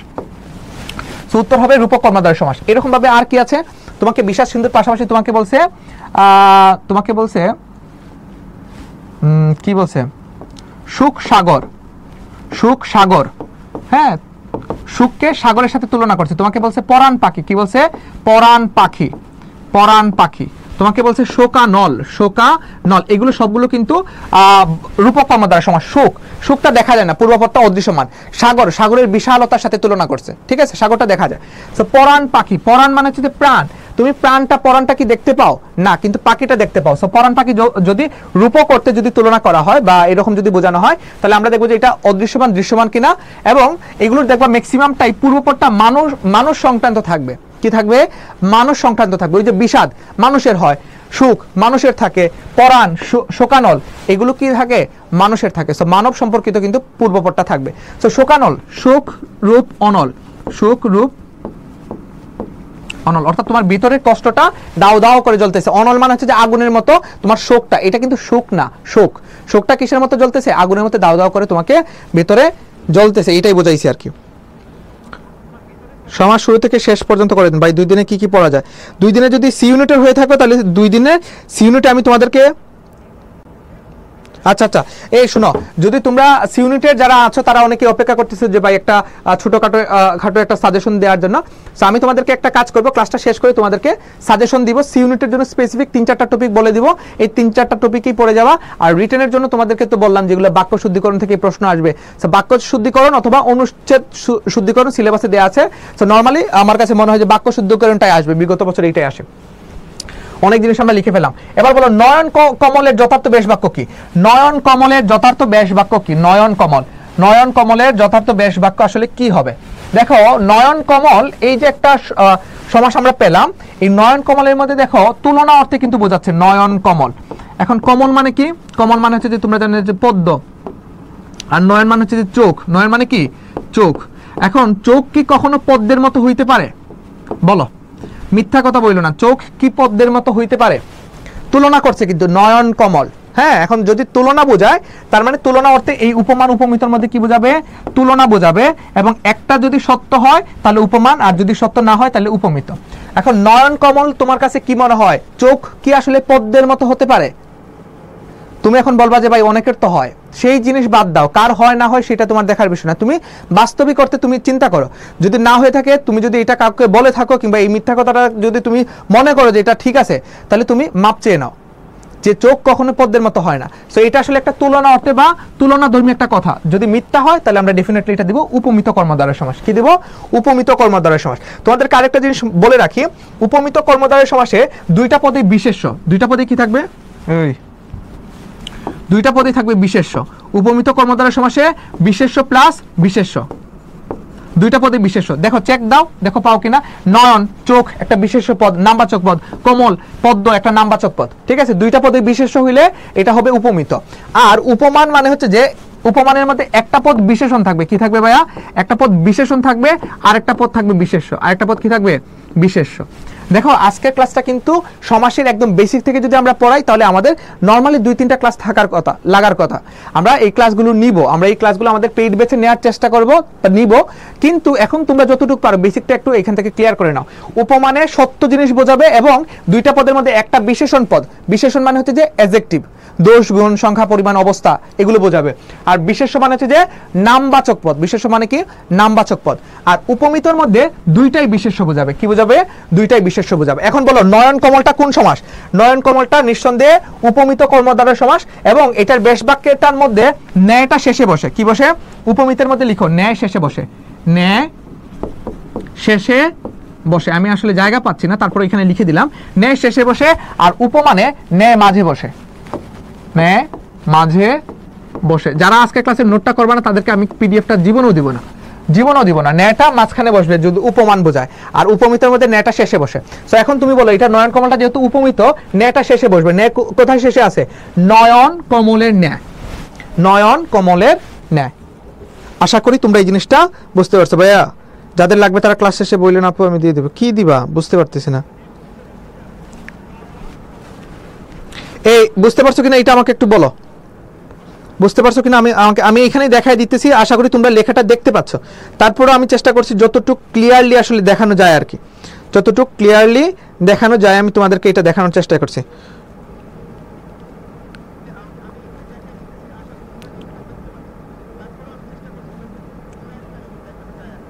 আমি তোমাদেরকে মাহফুজ শেখ ভাই আমার নামটা পড়েন নাই, সবার জন্য শুভকামনা লিখে আমি তোমাদের জন্য একটা কমেন্ট করলাম, কারণ তোমরা এখানে যারা ক্লাসটা করতেছো ধৈর্য ধরে প্রায় 1 ঘন্টার মতো, তো সবাই কিন্তু শুরু থেকে ক্লাসটা করতেছো এই আশায় যে তোমাদের সমাসের বেসিকটা শেষ হবে। তো আমি তোমাদেরকে 4 নম্বর স্লাইডে চলে যাও, আমাদের পরবর্তী প্রশ্নে চলে যাই আমরা। আমাদের পরবর্তী প্রশ্নে তোমরা দেখতে পাচ্ছ পরবর্তী প্রশ্নে কি আছে, আমি একটু বড় করে এটা মুছে ফেলি দ্রুত। দেখো 5 নম্বর প্রশ্নটা কি আছে একটু আমাকে বলো।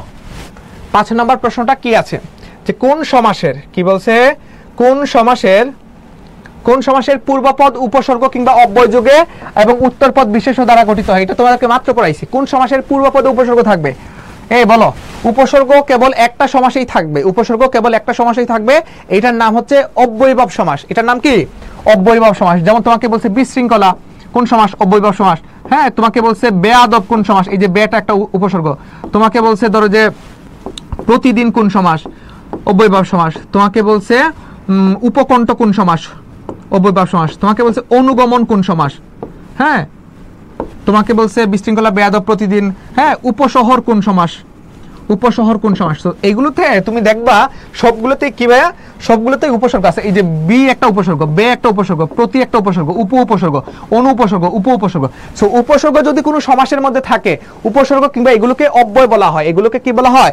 অব্যয় বা অপরিবর্তনশীল পদ বলা হয়। এগুলো যদি কোনো সমাসের মধ্যে থাকে তাহলে এটাকে নিঃসন্দেহে বলা হবে অব্যয়ীভাব সমাস। ঠিক আছে, এবার বলো সর্বনাশ করে যে, এই বেশ বাক্যটি কোন সমাস? সর্বনাশ করে যে তাকে আমরা কি বলে জানো? তাকে আমরা বলি সর্বনাশী। সর্বনাশী বলি না আমরা? আমাদের সর্বনাশ কেউ করছে এরকম কেউ আছে? বলো, সর্বনাশ করে যে তাকে আমরা বলি সর্বনাশী।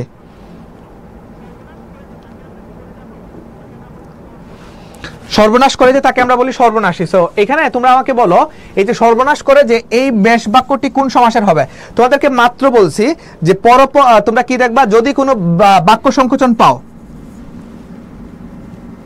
বাক্য সংকোচন যদি পাও তাহলে তোমরা এটা অনুমান করবা, বাক্য সংকোচন কিংবা এক কথায় প্রকাশ যদি পাও তাহলে অনুমান করবা উপপদ। তারপর দ্বিতীয় ধাপে এটা কি করবা, চেক করবা। দ্বিতীয় ধাপে, প্রথম ধাপে এটা হয়েছে, দ্বিতীয় ধাপে চেক করবা। কিভাবে চেক করবা, তোমরা দেখবা যে এই যে সর্বনাশ করে যে সর্বনাশ এই যে সমাসটা হয় বা সমস্ত পদটা পাও, এইটার সেকেন্ড পদটা ক্রিয়াপদ কিনা। এখন এখানে কি আছে, নাশী, অর্থাৎ যে নাশ করে, যে ধ্বংস করে, তার মানে এখানে ক্রিয়াপদ বোঝাচ্ছে। যেমন আমরা আগে যেটা পড়ছিলাম ওই যে পকেট মারে, যে মারটা পকেট মার, তারপর ধামা ধরে, যে ধামা ধরা, ঠিক না? হ্যাঁ, সো এই যে উপপদ তৎপুরুষ সমাসগুলো তোমরা দেখছো, এখানে কিন্তু দুইটা জিনিসের মাধ্যমে কিন্তু তোমরা ক্লিয়ার হবে। একটা হচ্ছে যে বাক্য সংকোচন যদি থাকে, আর দ্বিতীয় জিনিসটা হচ্ছে যে দেখবা যে পরপদটা আসলে কোনো ক্রিয়াপদ কিনা। তো এখানে সর্বনাশ করে যে তাকে আমরা বলি সর্বনাশী, এখানে নাশটা একটা ক্রিয়াপদ অর্থে বা ক্রিয়ার মূল অংশ হিসেবে কিন্তু আমরা নাশটা ধরতে পারি। তো এটা হবে উপপদ তৎপুরুষ সমাস, এবং এটা আমরা বাক্য সংকোচনের মধ্যেও কিন্তু আমরা এটা দেখতে পাই। বলো নিচের কোনটি বহুব্রীহি সমাসের উদাহরণ নয়? নতুন আরেকটা সমাস আমরা এখন জানবো, সেটা হচ্ছে যে বহুব্রীহি সমাস। আমরা তিনটা সমাস পড়লাম, দ্বন্দ্ব, দ্বিগু, কর্মদ্বারয়, ঠিক না? তো কর্মদ্বারয়ের পাশাপাশি এখন আমাদের নতুন একটা সমাস আসছে, সেটার নাম হচ্ছে বহুব্রীহি সমাস। এখন বলো তো, তোমাদেরকে প্রথমে কি বলছিলাম, বহুব্রীহি সমাসে কোন পদ প্রদান? বহুব্রীহি সমাসে তোমার ভিন্ন পদ প্রদান। কোন পদ প্রদান? ভিন্ন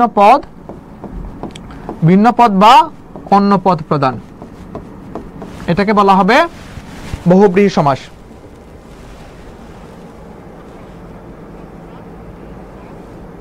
তোমাদের দিদার ভাই কমেন্ট করছে, তাই তো?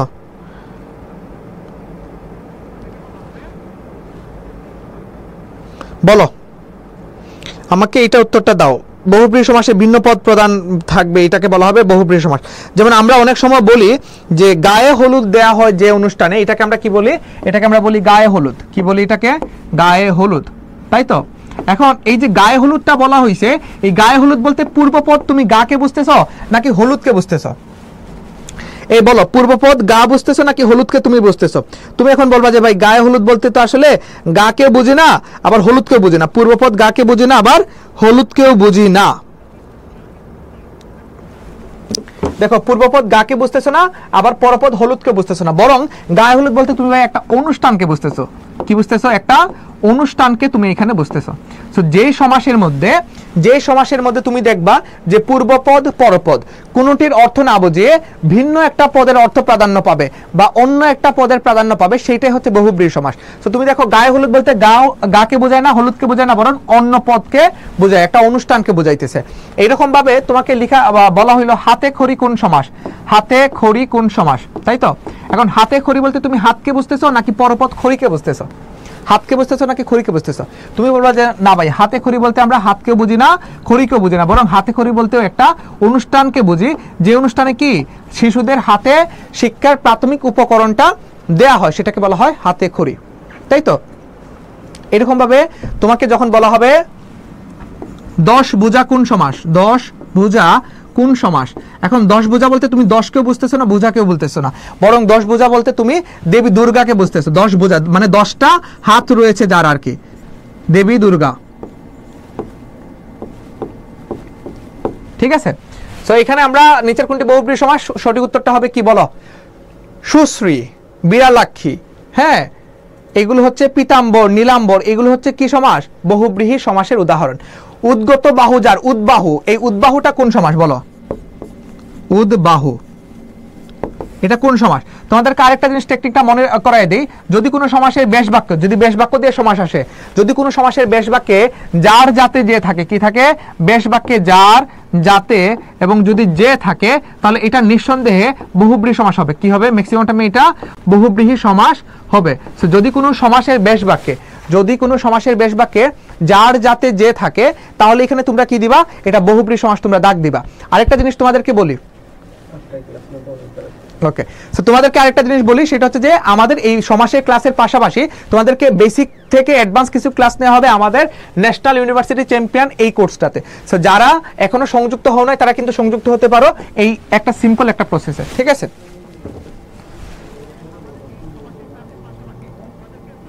আলী আকবর, এইসব আমি 3 দিন আগে পড়লাম, আমার স্যার এত সুন্দর করে বুঝেছেন, যাব না উত্তর। গুড। আচ্ছা, যার আছে, যার যাতে যে, এগুলো যদি থাকে, যাদের লাগবে তারা ক্লাস শেষে বলেন আপু আমি দিবে। কি দিবা তোমরা বুঝতেছি না, তোমরা এখানে উল্টাপাল্টা কমেন্ট আমরা না করি। সাতের কি হবে, নিচের কোনটি বহুব্রীহি সমাসের উদাহরণ, সুশ্রী বিড়ালাক্ষী, এগুলো নীল নয়না, এগুলো বহুব্রীহি সমাসের উদাহরণ। এটা তো আমরা গেলাম।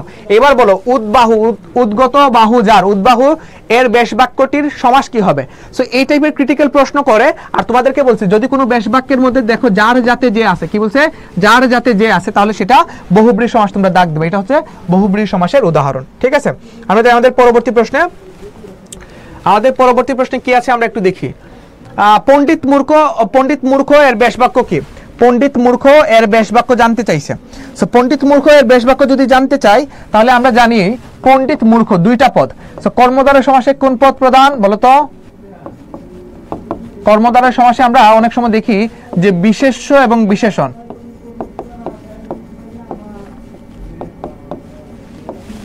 আবার 2টা পদে কিন্তু বিশেষ্য কিন্তু আমরা দেখতে পাই। আচ্ছা, আমাদের বেশ বাক্য চাইছে, সো আমাদের লিখতে হবে পণ্ডিত মূর্খ। এটা কোন সমাস? লিখতে হবে পণ্ডিত অথচ মূর্খ। পণ্ডিত অথচ মূর্খ, তাকে আমরা বলি পণ্ডিত মূর্খ। এবং এটা হবে কোন সমাস বলতো? এটা হবে কর্মদ্বারয় সমাস, সাধারণ কর্মদ্বারয়। ঠিক আছে, দ্বন্দ্ব সমাসবদ্ধ পদ কোনটি? এখন তোমরা পারবা, বলো দ্বন্দ্ব সমাসবদ্ধ পদ নিচের কোনটা? ঘি ভাত, ভবনদী, ভবনদীটা রূপক কর্মদ্বারয় সমাস। ভবনদী, কাঁচা মিঠা, কাঁচা মিঠা, কাঁচা অথচ মিঠা, এটা হবে কর্মদ্বারয় সমাস। এটা কোন সমাস বলতো? কর্মধারয় সমাস। নদী নালা, বলো কি হবে? না কাঁচা মিঠা, কি হবে বলতো?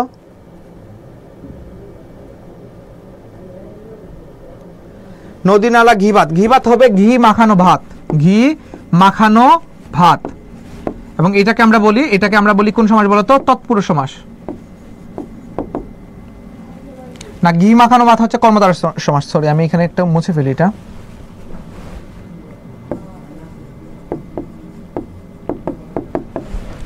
বলো তাহলে সঠিক উত্তরটা কি হবে?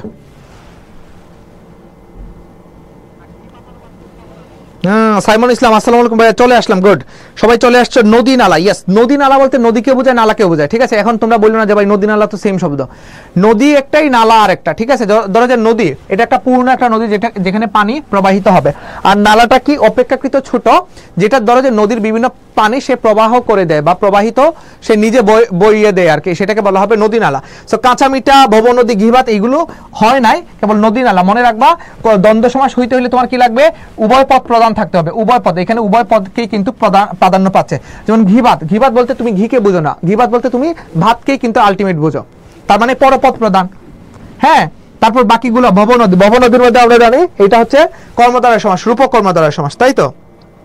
নদী নালা হবে মুনতাহিন আকবর নব, হাফসা রাশিদ হিমি, মাকসুদা মাহা, ফাতেমা খাতুন, মাহিয়া ইসলাম, মুনতাহিন আকবর নব, সাইমন ইসলাম, ফারহানা লামিয়া, জোনাকিব নাথ। আমি সবার কমেন্টগুলো একটু দেখি যারা শুরু থেকে আমাদের সাথে সংযুক্ত আছো। অর্ণপূর্ণা গুহ, মোসাম্মদ খুশি আক্তার, তাসফি তিশাত, শাহাদাত হোসেন। ঠিক আছে, সো আমরা এটা উত্তরটা ক্লোজ করে ফেললাম। এটা নদী নালাই, তোমাদের সবাই সঠিক উত্তর দিতে পারছো, সবার জন্য শুভকামনা। আমরা এখন দেখবো যেটা, সেটা হচ্ছে যে অব্যয়ভাব সমাসের উদাহরণ নিচের কোনটা? অব্যয়ভাব সমাসের উদাহরণ নিচের কোনটা? তো বলো আমাকে, অব্যয়ভাব সমাসের উদাহরণ নিচের কোনটা হবে? অব্যয়ভাব সমাস মানেই হচ্ছে যে সমাসে ভাই কি থাকবে? যে সমাসে অব্যয় বা উপসর্গ থাকবে। কি থাকবে? অব্যয়, কিংবা তোমরা যে উপসর্গগুলো পড়েছো এই উপসর্গগুলো থাকবে। অব্যয় বা উপসর্গ যে সমাসগুলোতে থাকবে সেটাকে বলা হবে অব্যয়ভাব সমাস। তো এখন বলো, সেতার, বিপদাপন্ন, অজানা, অনুমান, এগুলোর মধ্যে কি হবে? সেতার, অজানা, বিপদাপন্ন, অনুমান। অজানাটা হচ্ছে যে ন বহুব্রীহি, ন বহুব্রীহি, অর্থাৎ যে বহুব্রীহি সমাসের পূর্বে নেগেটিভ কোনো শব্দ থাকবে, নেগেটিভ কোনো অর্থ থাকবে, সেটাকে বলা হবে ন বহুব্রীহি বা নেগেটিভ বহুব্রীহি সমাস। ঠিক আছে, বিপদাপন্ন, বিপদাপন্ন হচ্ছে একটা তৎপুরুষ সমাস, কারণ বিপদ দ্বারা আপন্ন। আমরা লিখতে পারি বিপদ দ্বারা আপন্ন, বিপদ দ্বারা আপন্নকে আমরা বলি বিপদ আপন্ন।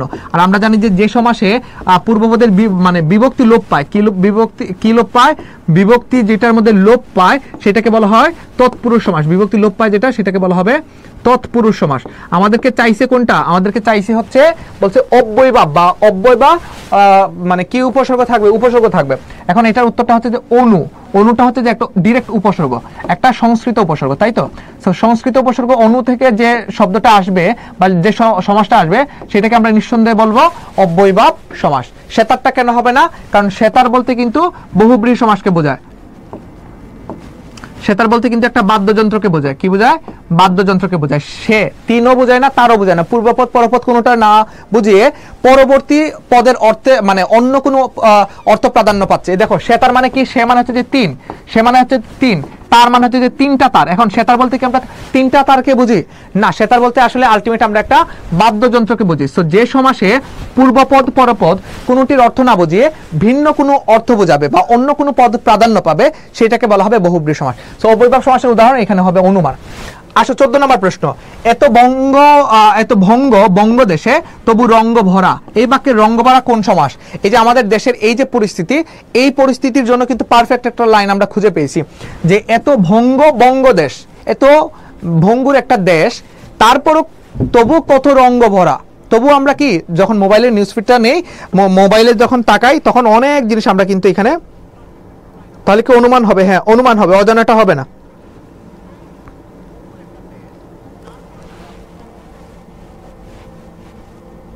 বুঝতে পারছেন?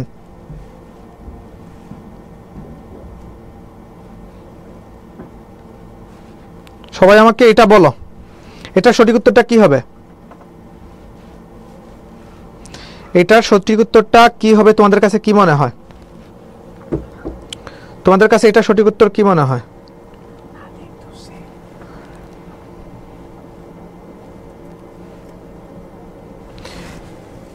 এত ভঙ্গ বঙ্গদেশ তবু রঙ্গভরা, এই বাক্যের রঙ্গভরা কোন সমাস? এই বাক্যের রঙ্গভরাটা কর্মদ্বারা সমাস, বহুব্রীহি সমাস, অব্যয়ভাব সমাস নাকি তৎপুরুষ সমাস? সঠিক উত্তরটা কি হবে বলো?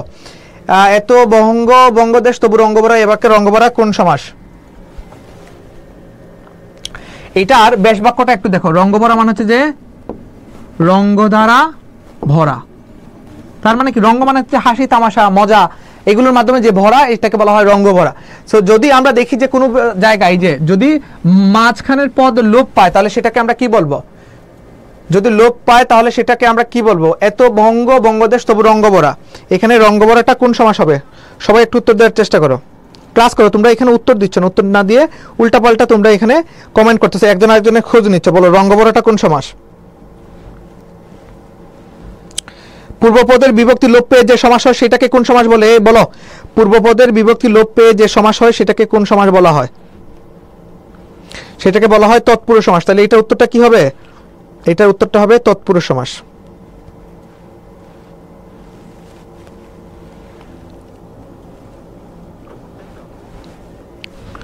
এটা উত্তরটা হবে তৎপুরুষ সমাস। ঠিক আছে, কারণ আমরা জানি যে পূর্বপদের বিভক্তি লোপ পেয়ে যে সমাস হয়। এখন বিভক্তিগুলো তো তোমরা জানো, গত ক্লাসে আমি কিন্তু কারকের ক্লাসে তোমাদেরকে পড়িয়েছিলাম যে বিভক্তি কোনগুলো, বিভক্তি কোনগুলো যেগুলোর মধ্যে কি থাকবে, অর্থাৎ মূল শব্দের অতিরিক্ত যেটা থাকবে সেটা বিভক্তি। বিভক্তির মধ্যে কতিপয় শব্দ এগুলো কি মানে পূর্ণ শব্দ হিসেবে ব্যবহৃত হতে পারে। সো বিভক্তি লোপ পেয়ে যে সমাস হবে সেটাকে বলা হবে তৎপুরুষ সমাস। আমরা এটা দেখি রঙ্গ ভরা, এটার বেশ বাক্যটা হচ্ছে যে রঙ্গ দ্বারা ভরা। আসো পরবর্তীতে আসছে কোনটি দ্বিগু সমাসের উদাহরণ। এগুলো এখন সহজ, এগুলো তোমরা এখন পারবে। আমরা মোটামুটি বেশ কিছু সময় নিয়ে সমাসের বেসিকটা আলোচনা করছিলাম, যার কারণে এখন কিন্তু তোমাদের কাছে এই জিনিসটা ইজি লাগবে। বলো যে কোনটি দ্বিগু সমাসের উদাহরণ, কোনটা আসলে দ্বিগু সমাসের উদাহরণ নিচের আসলে কোনটা? যে শতবার্ষিকী, মধুমাখা, দিন কতক, পলান্ন। আমরা জানি যে দ্বিগু সমাসে কি থাকে ভাইয়া? দ্বিগু সমাসে সংখ্যাবাচক শব্দ থাকবে। কি থাকবে? সংখ্যাবাচক শব্দ থাকবে। এবং এই সংখ্যাবাচক শব্দের সাথে কি থাকবে? দ্বিগু সমাসের মধ্যে বিশেষ্য পদ থাকবে। অর্থাৎ বিশেষ্য পদের নাম কি? বিশেষ্য পদকে আমরা নাউন হিসেবে ধরতে পারি, NOUN, নাউন। এখন দেখো যে নিচের কোনটা দ্বিগু সমাসের উদাহরণ। মধুমাখার মধ্যে কি সংখ্যা আছে? মধুর মধ্যে সংখ্যা নাই। দিন কতকের মধ্যে দিন সংখ্যা নাই।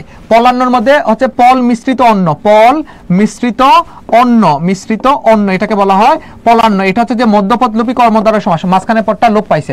পল মিশ্রিত অন্ন, পল মানে হচ্ছে যে মাংস, এক প্রকার মাংস মিশ্রিত, অর্থাৎ এটা আগে প্রচলিত ছিল অনেক খাবার দাবারের ক্ষেত্রে, যে পোলাও কিংবা যে ভাতগুলো আছে, ভাতের সাথে যদি মাংস মিশ্রিত মানে কি বলে এটাকে, ঝোল মিশ্রিত মাংসটাকে বলা হয় পল, ঠিক আছে। সো পলান্ন এটা হবে পল মিশ্রিত অন্ন, অর্থাৎ মাঝখানে মিশ্রিত পদটা বাদ গিয়ে যেটা হবে সেটাকে বলা হবে মধ্যপদলোপী কর্মদ্বারয় সমাস। আমাদেরকে চাইছে নিচের কোনটি দ্বিগু সমাস, এবং দ্বিগু সমাসের মধ্যে সংখ্যাবাচক শব্দ থাকবে এবং বিশেষ্য থাকবে, যেটা আমরা কেবল অপশন ক এর মধ্যে পাই। শতমান হচ্ছে যে 100, বার্ষিকী মান হচ্ছে যে মানে কি বর্ষের সমাহার বা বছরের সমাহার, তাই তো।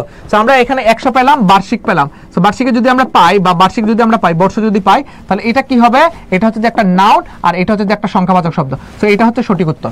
আসো 16 নম্বর, ফুলকুমারী সমাসবদ্ধ পদের বেশ বাক্য কি? ফুলকুমারী, দেখো এটা কিন্তু একটা তুলনা বোঝাইছে, ফুল এবং কুমারী।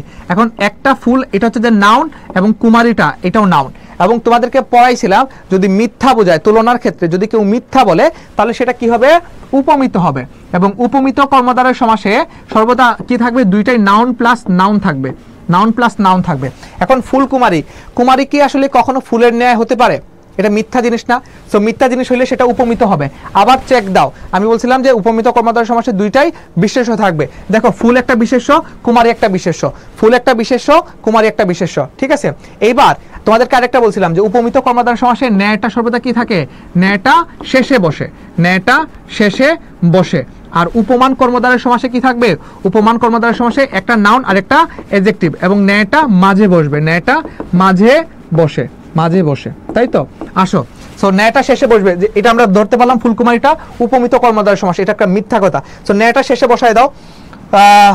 ফুল কুমারীর ন্যায়, ফুলটা কি কুমারীর ন্যায় হয়েছে নাকি কুমারী ফুলের ন্যায়? কুমারী ফুলের ন্যায়, ঠিক আছে। কুমারীকে তুলনা করছে ফুলের সাথে, কুমারী ফুলের ন্যায়, গুড।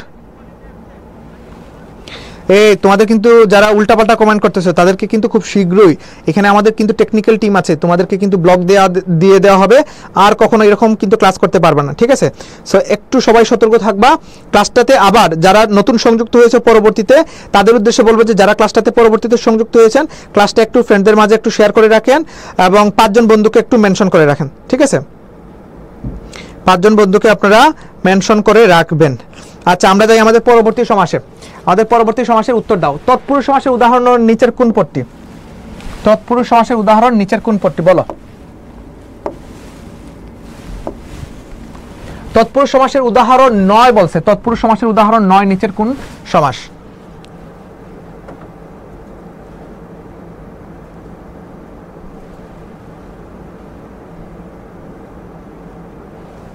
বলো।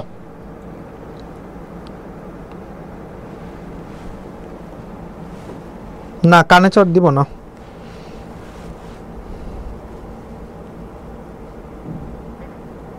স্যার আমি তো মাত্র আসছি, আমি বেসিকটা পড়ি নাই। বেসিকটা যারা পড়ো নাই তাদের জন্য বলবো যে ক্লাসটা শেয়ার করে রাখো। এই ক্লাসটা কিন্তু জয়কলি পেজ থেকে অনেক নিচে চলে যাবে, তখন আর তুমি খুঁজে পাবে না। সো ক্লাসটা তোমার নিজের করে নাও, নিজের টাইমলাইনে শেয়ার করে রাখো। ক্লাসটা শেষ হবে যখন, তখন তুমি একদম বেসিক থেকে শুরু করে তুমি ক্লাসটা দেখে নিবা, না টেনে, ঠিক আছে। তো আমি তোমাদেরকে যে জিনিসটা তোমাদেরকে দেখাবো সেটা হচ্ছে যে তৎপুরুষ সমাসের উদাহরণ 9 নিচের কোন সমস্ত পদটি? আমরা, সে, তুমি ও আমি, এটাকে বলা হয় আমরা। সে, তুমি ও আমি, এটাকে বলা হয় আমরা, ঠিক আছে। এটাকে বলা হয় একশেষ দ্বন্দ্ব, এটাকে কি বলা হবে, একশেষ দ্বন্দ্ব। আচ্ছা, তারপর মধু মাখা, মধু দিয়ে মাখা, তৎপুরুষ সমাস। বট তলা, তৎপুরুষ সমাসের উদাহরণ 9। বিলাত থেকে ফেরত, বিলাত ফেরত, বটতলা। তো এটার উত্তরটা কি হবে বলো তো? বিলাত থেকে ফেরত হবে নাকি আমরা হবে? 17 নম্বর আমরা, গুড। তোমরা দেখা যায় আসলে এগুলো পারো। এই তোমরা এগুলো কিভাবে পারো বলো তো? তোমরা এগুলো কিভাবে পারো? এটা হবে আমরা, কারণ আমরাটা হচ্ছে সে, তুমি, আমি, সে, তুমি ও আমি, এটাকে বলা হয় আমরা। এবং এটাকে ধারণা করা হয়, এটাকে আমরা কি বলি, এটাকে দ্বন্দ্ব বলা হয়, এবং এটাকে বলা হয় একশেষ দ্বন্দ্ব। তৃষ্ণার্ত কোন সমাসের উদাহরণ? তৃষ্ণার্ত এটা কোন সমাসের উদাহরণ বলো? আমি তোমাদেরকে যে বেসিক থেকে পড়িয়েছি, স্যার ছেলেরা ক্লাস করে না, ফ্রেন্ড রিকোয়েস্ট পাঠায়, আয় হায়, অন্নপূর্ণা গুহ, কি বলো এটা? ছেলেরা এইরকম, ছেলেরাই তোমরা উত্তর দাও, সবাই তোমরা উত্তর দাও, সবাই উত্তর দাও যে তৃষ্ণার্ত কোন সমাস?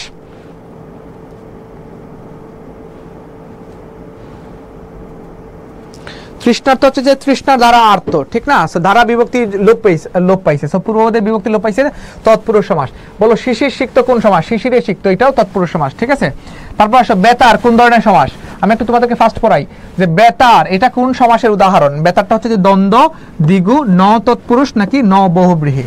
বেতার, বেতার বলতে কিন্তু একটা বাদ্যযন্ত্রকে বোঝায়, তাই তো? না, বেতার বলতে বাদ্যযন্ত্র না, সেতার বলতে বাদ্যযন্ত্রকে বোঝাইতো। তো বলো বেতার কোন ধরনের সমাস হবে তোমাদের কাছে কি মনে হয়? 18 18 18 19 19 19 পরে 20, বলো বেতার কোন ধরনের সমাস? আমি তোমাদেরকে একটা সমাস দেখাইছিলাম যে ন বহুব্রীহি সমাসের মধ্যে আমরা দেখতে পাই যে পূর্বপদে এই যে না বিভক্তি থাকবে, না বিভক্তি না সরি না বোধক শব্দ থাকবে, বেতার, তারপর অজানা, হ্যাঁ, এগুলোকে বলা হয় ন বহুব্রীহি, না বোধক বহুব্রীহি। ভিন্ন পদ অন্য পদকে অন্য পদের প্রাধান্য পাবে। ভোররাত, ভোররাত কোন সমাসের উদাহরণ? বলো ভোররাত কোন সমাসের উদাহরণ? আমরা মোটামুটি ভাবে সমাসের বেসিকটা পড়ে ফেলছি, এবার জাস্ট এমসিকিউ গুলো সলভ করো, ব্যাখ্যা দিবা এবং তোমাদের যে প্রশ্নগুলো জানো না সেগুলো কিন্তু এখানে নির্ভুল ব্যাখ্যাটা দেওয়ার চেষ্টা করবে। বলো ভোররাত কোন সমাসের উদাহরণ? দ্বন্দ্ব সমাসে দুইটা পদের প্রধান থাকতে হয়। তৎপুরুষ সমাস, অব্যয়ভাব সমাসে পূর্বে উপসর্গ থাকতে হয়। দ্বন্দ্ববাদ, অব্যয়ভাব বাদ। কর্মধারা এবং তৎপুরুষের মধ্যে কি হবে? অপশন খ নাকি অপশন ঘ? অপশন খ নাকি অপশন ঘ কি হবে বলো? ভাই দেখতে পাচ্ছি, হ্যাঁ বলো এটা কি হবে?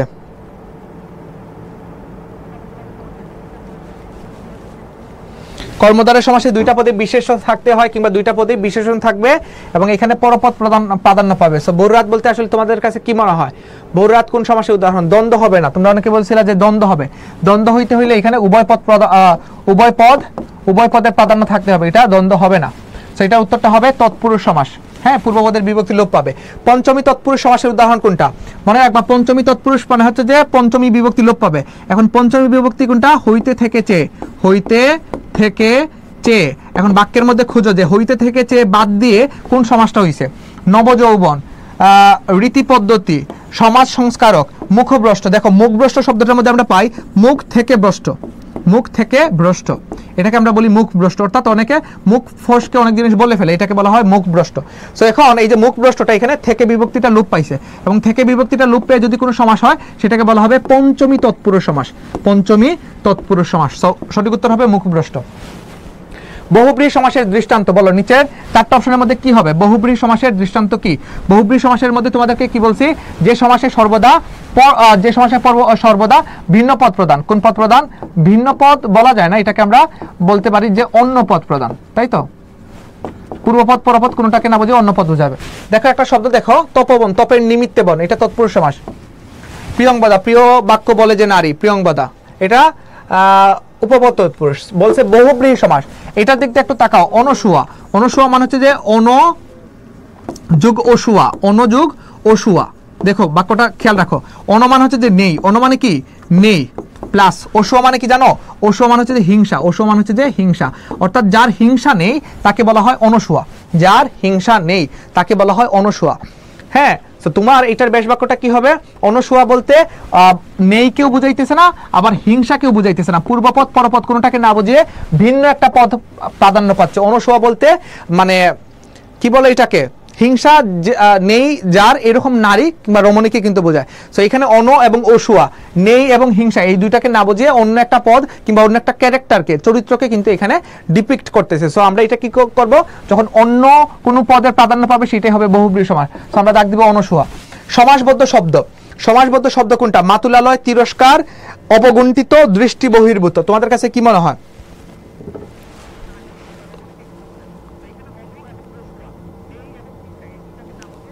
এই তোমরা কেন উল্টাপাল্টা কমেন্ট করতেছো আমাকে বলো। যারা এখানে সংযুক্ত আছো তাদেরকে কিন্তু নাম ধরে ধরে কিন্তু আমি এখানে বলবো, ব্লক কিন্তু খেয়ে যাবা, ঠিক আছে? এই দেখছো আমি কিন্তু নাম বললেই কিন্তু এখন ব্যান হয়ে যাবা। সো একটু নিজেদের মধ্যে এই জিনিসটা মনে রাখবা। জাবসা দেখা যায়, কোন জিনিসটা জাবসা দেখা যায়? আমারে দেখা যায় না বোর্ড দেখা যায় জাবসা?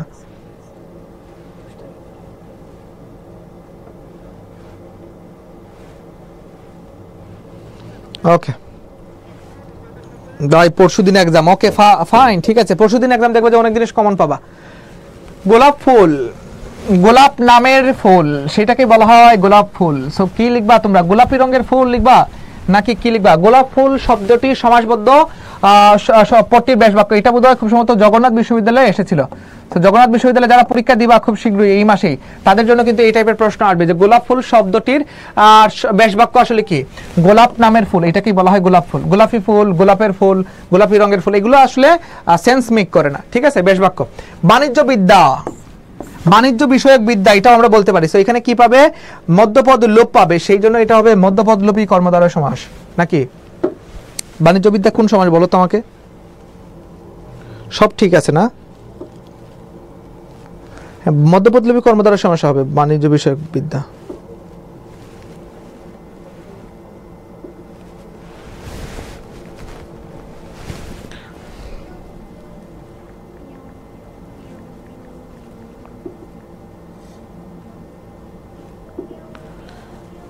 ওকে ওকে ওকে, ঠিক আছে। তাহলে এটা বাণিজ্য বিষয়ক বিদ্যা, এখানে মাঝখানে পড়টা লোপ পাইছে। ঠিক আছে, আমরা একটু পরবর্তীতে যাই। আমাদের পরবর্তী প্রশ্ন কি আছে? আমাদের পরবর্তী প্রশ্নে তোমরা সবাই একটু দেখো, এই কে কাকে ফ্রেন্ড রিকোয়েস্ট পাঠাইছে, যে এগুলোর থেকে গুরুত্ব বিষয় হচ্ছে কি জানো? এইগুলোর থেকে গুরুত্ব বিষয় হচ্ছে যে ক্লাসটা করা। এখানে এডমিশনের স্টুডেন্ট আছো, আমি জানি যে তারা সামনে এডমিশনের প্রিপারেশন দিবা, এবং এই এডমিশনের প্রিপারেশন দিতে হলে তোমাকে কিন্তু গুরুত্ব সহকারে বাকি যে এক্সামগুলো আছে এইগুলোতে একটু মানে ভালো করে এক্সাম দিতে হবে। তুমি যে ভুলগুলো আগে করেছিলে সেই ভুলগুলো এখন আর নতুন করে করা যাবে না, সেই ভুলগুলো থেকে কিন্তু কাজ করতে হবে আমাদের, ভুলগুলো থেকে আমাদের শিক্ষা নিতে হবে, তাই তো? বলো, গণতন্ত্র শব্দের ব্যাস বাক্য কি? গণতন্ত্র, গণ মানে হচ্ছে যে মানুষ, গণ মানে কি? মানুষ। তন্ত্র মানে হচ্ছে যে নিয়ম, তন্ত্র মানে কি? তন্ত্র মানে হচ্ছে যে নিয়ম। তো গণতন্ত্র মানে আমরা বলতে পারি গণের তন্ত্র, এটাই দিব আমরা। গণের দ্বারা তন্ত্র বা গণের তন্ত্র দিলেই গণতন্ত্র হয়ে যাবে আর কি। ঠিক আছে, গণতন্ত্র। এই দেখো ঢাকা ইউনিভার্সিটি বি ইউনিটে কিন্তু একটা প্রশ্ন আসছিল, বৈষম্য বিরোধী কোন সমাস। তো তুমি কিন্তু এটা অনুমানও করো নাই যে বৈষম্য বিরোধীটা কোন সমাস, এটা পরীক্ষাতে আসতে পারে। এবং এটা আমরা জানি যে বৈষম্যের বিরোধী, অর্থাৎ র বিভক্তি লোপ পাইছে, সো এটা তৎপুরুষ সমাস হয়েছে। সো গণতন্ত্র, দেখো এটা হবে গণের তন্ত্র। কি হচ্ছে? গণের বা জনগণের বা জনগণের নিয়মাবলী বা জনগণের নিয়ে সুযোগ সুবিধা নিয়ে যদি কিছু হয় সেটাকে বলা হয় গণতন্ত্র, বা তাদের কি বলা হয় এটাকে, তাদের মতামতকে যদি প্রাধান্য দেওয়া হয়। সো গণের তন্ত্র, জনগণের দ্বারা নির্মিত যে সমাজ ব্যবস্থা কিংবা সরকার ব্যবস্থা, সেটাকে প্রশাসন ব্যবস্থা, সেটাকে বলা হবে গণতন্ত্র, তাই তো? সো গণতন্ত্র যদি কোন সমাস আসে, তাহলে এই যে পূর্বপদে গণর সাথে এর বিভক্তি লোপ পাইছে, তাই তো? এর বিভক্তি যদি লোপ পায়, পূর্বপদে বিভক্তি লোপ পেয়ে যে সমাস হয়, সেটাকে তোমরা জানো যে বলা হয় তৎপুরুষ সমাস। ঠিক আছে, বলো ন বহুব্রীহি মানে না বোধক ন তৎপুরুষ সমাসের উদাহরণ কোনটি? অভাঙ্গা, খনার বচন, তালকানা, তন্মাত্র। তালকানা, তন্মাত্র, খনার বচন, এগুলোতে একটা তো নেগেটিভ শব্দ নেই, কিন্তু অভাঙ্গা এটার মধ্যে পূর্বপদে যদি থাকে তাহলে এটা নেগেটিভ। এটা কি হবে? নেগেটিভ কিংবা না বোধক অর্থে ব্যবহৃত হবে। যেমন এটাকে আমরা বলি ন মানে হচ্ছে যে নেগেটিভ, ন তৎপুরুষ। শান্তশিষ্ট, এটা কোন ধরনের সমাস? শান্তশিষ্ট, শান্ত অথচ শিষ্ট, তাই তো? সো এটাকে কি বলা হবে? কর্মদ্বারয় সমাস বলা হবে। ছাগদুদ্ধ, এর সমস্ত পদের ব্যাস বাক্য কি? ছাগদুদ্ধ। ছাগদুদ্ধকে আমরা ব্যাস বাক্য যদি লিখি তাহলে লিখতে হবে ছাগির দুগ্ধ, ছাগির দুগ্ধ কিংবা ছাগির দুধ, তাই তো? এখন মূল শব্দটা কি ছিল? মূল শব্দটা ছিল ছাগ, এর মূল শব্দটা ছিল ছাগি, এর সাথে কি যুক্ত হয়েছে? র যুক্ত হয়েছে। এখন র বিভক্তিটা কি এখানে লোপ পাইছে না? যদি র বিভক্তিটা লোপ পায় তাহলে সেটা কি হবে? সেটা হবে তৎপুরুষ সমাস। ছাগদুদ্ধ হচ্ছে, প্রথম কথা হচ্ছে এটা একটা তৎপুরুষ সমাস, এবং এইটার ব্যাস বাক্যটা হবে ছাগির দুগ্ধ। 30 নম্বর, আশা করি তোমরা এই জিনিসটা বুঝতে পারছো।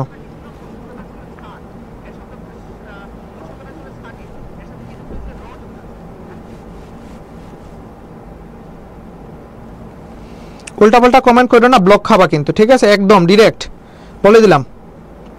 লাস্ট মুহূর্তে এসো, আমাদের আর মাত্র কয়েকটা এমসিকিউ রয়েছে, এগুলো একটু সলভ করো। সবাই সঠিক উত্তর দেওয়ার চেষ্টা করো, ঠিক আছে? সঠিক উত্তর দেওয়ার চেষ্টা করো, দেখো কি হয় আর শেষ মুহূর্ত পর্যন্ত। কিন্তু শুধু শুধু কমেন্ট করো না, আসো পরবর্তীতে যাও। পরবর্তীতে নিচের কোনটি অলুক তৎপুরুষ সমাসের উদাহরণ? অলুক মানে হচ্ছে যে কি বলতো? অলুক মানে হচ্ছে যেটা লোপ পাবে না। অলুক মানে কি? যেটা লোপ পাবে না।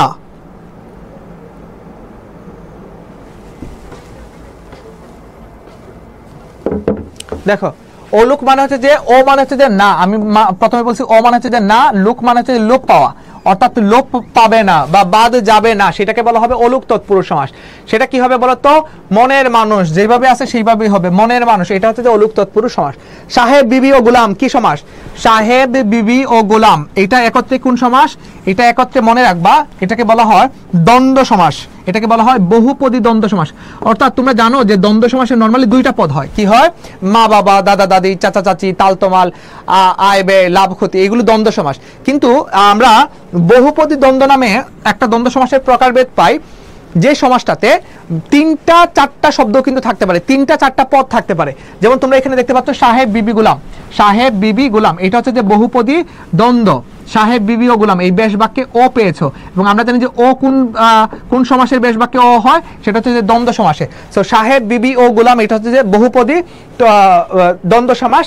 এবং তোমাদের জন্য আরেকটা প্রশ্ন দেই, তেল নুন লাকড়ি, তেল নুন লকড়ি, তেল নুন লকড়ি, এটা কোন ধরনের সমাস বলো? এটা কোন ধরনের সমাস? এটাও কিন্তু তোমরা এখন পারবা। সাহেব বিবি গোলাম এটা দ্বন্দ্ব সমাস এবং স্পেসিফিক এটা বহুপদী দ্বন্দ্ব, ঠিক আছে? বিরোধাত্মক দ্বন্দ্ব কোনগুলো? যেগুলো বিরোধপূর্ণ শব্দ বা পদ বোঝাবে, বিরোধপূর্ণ পদ। যেমন আমি তোমাদেরকে বললাম বিরোধপূর্ণ পদ কি কি?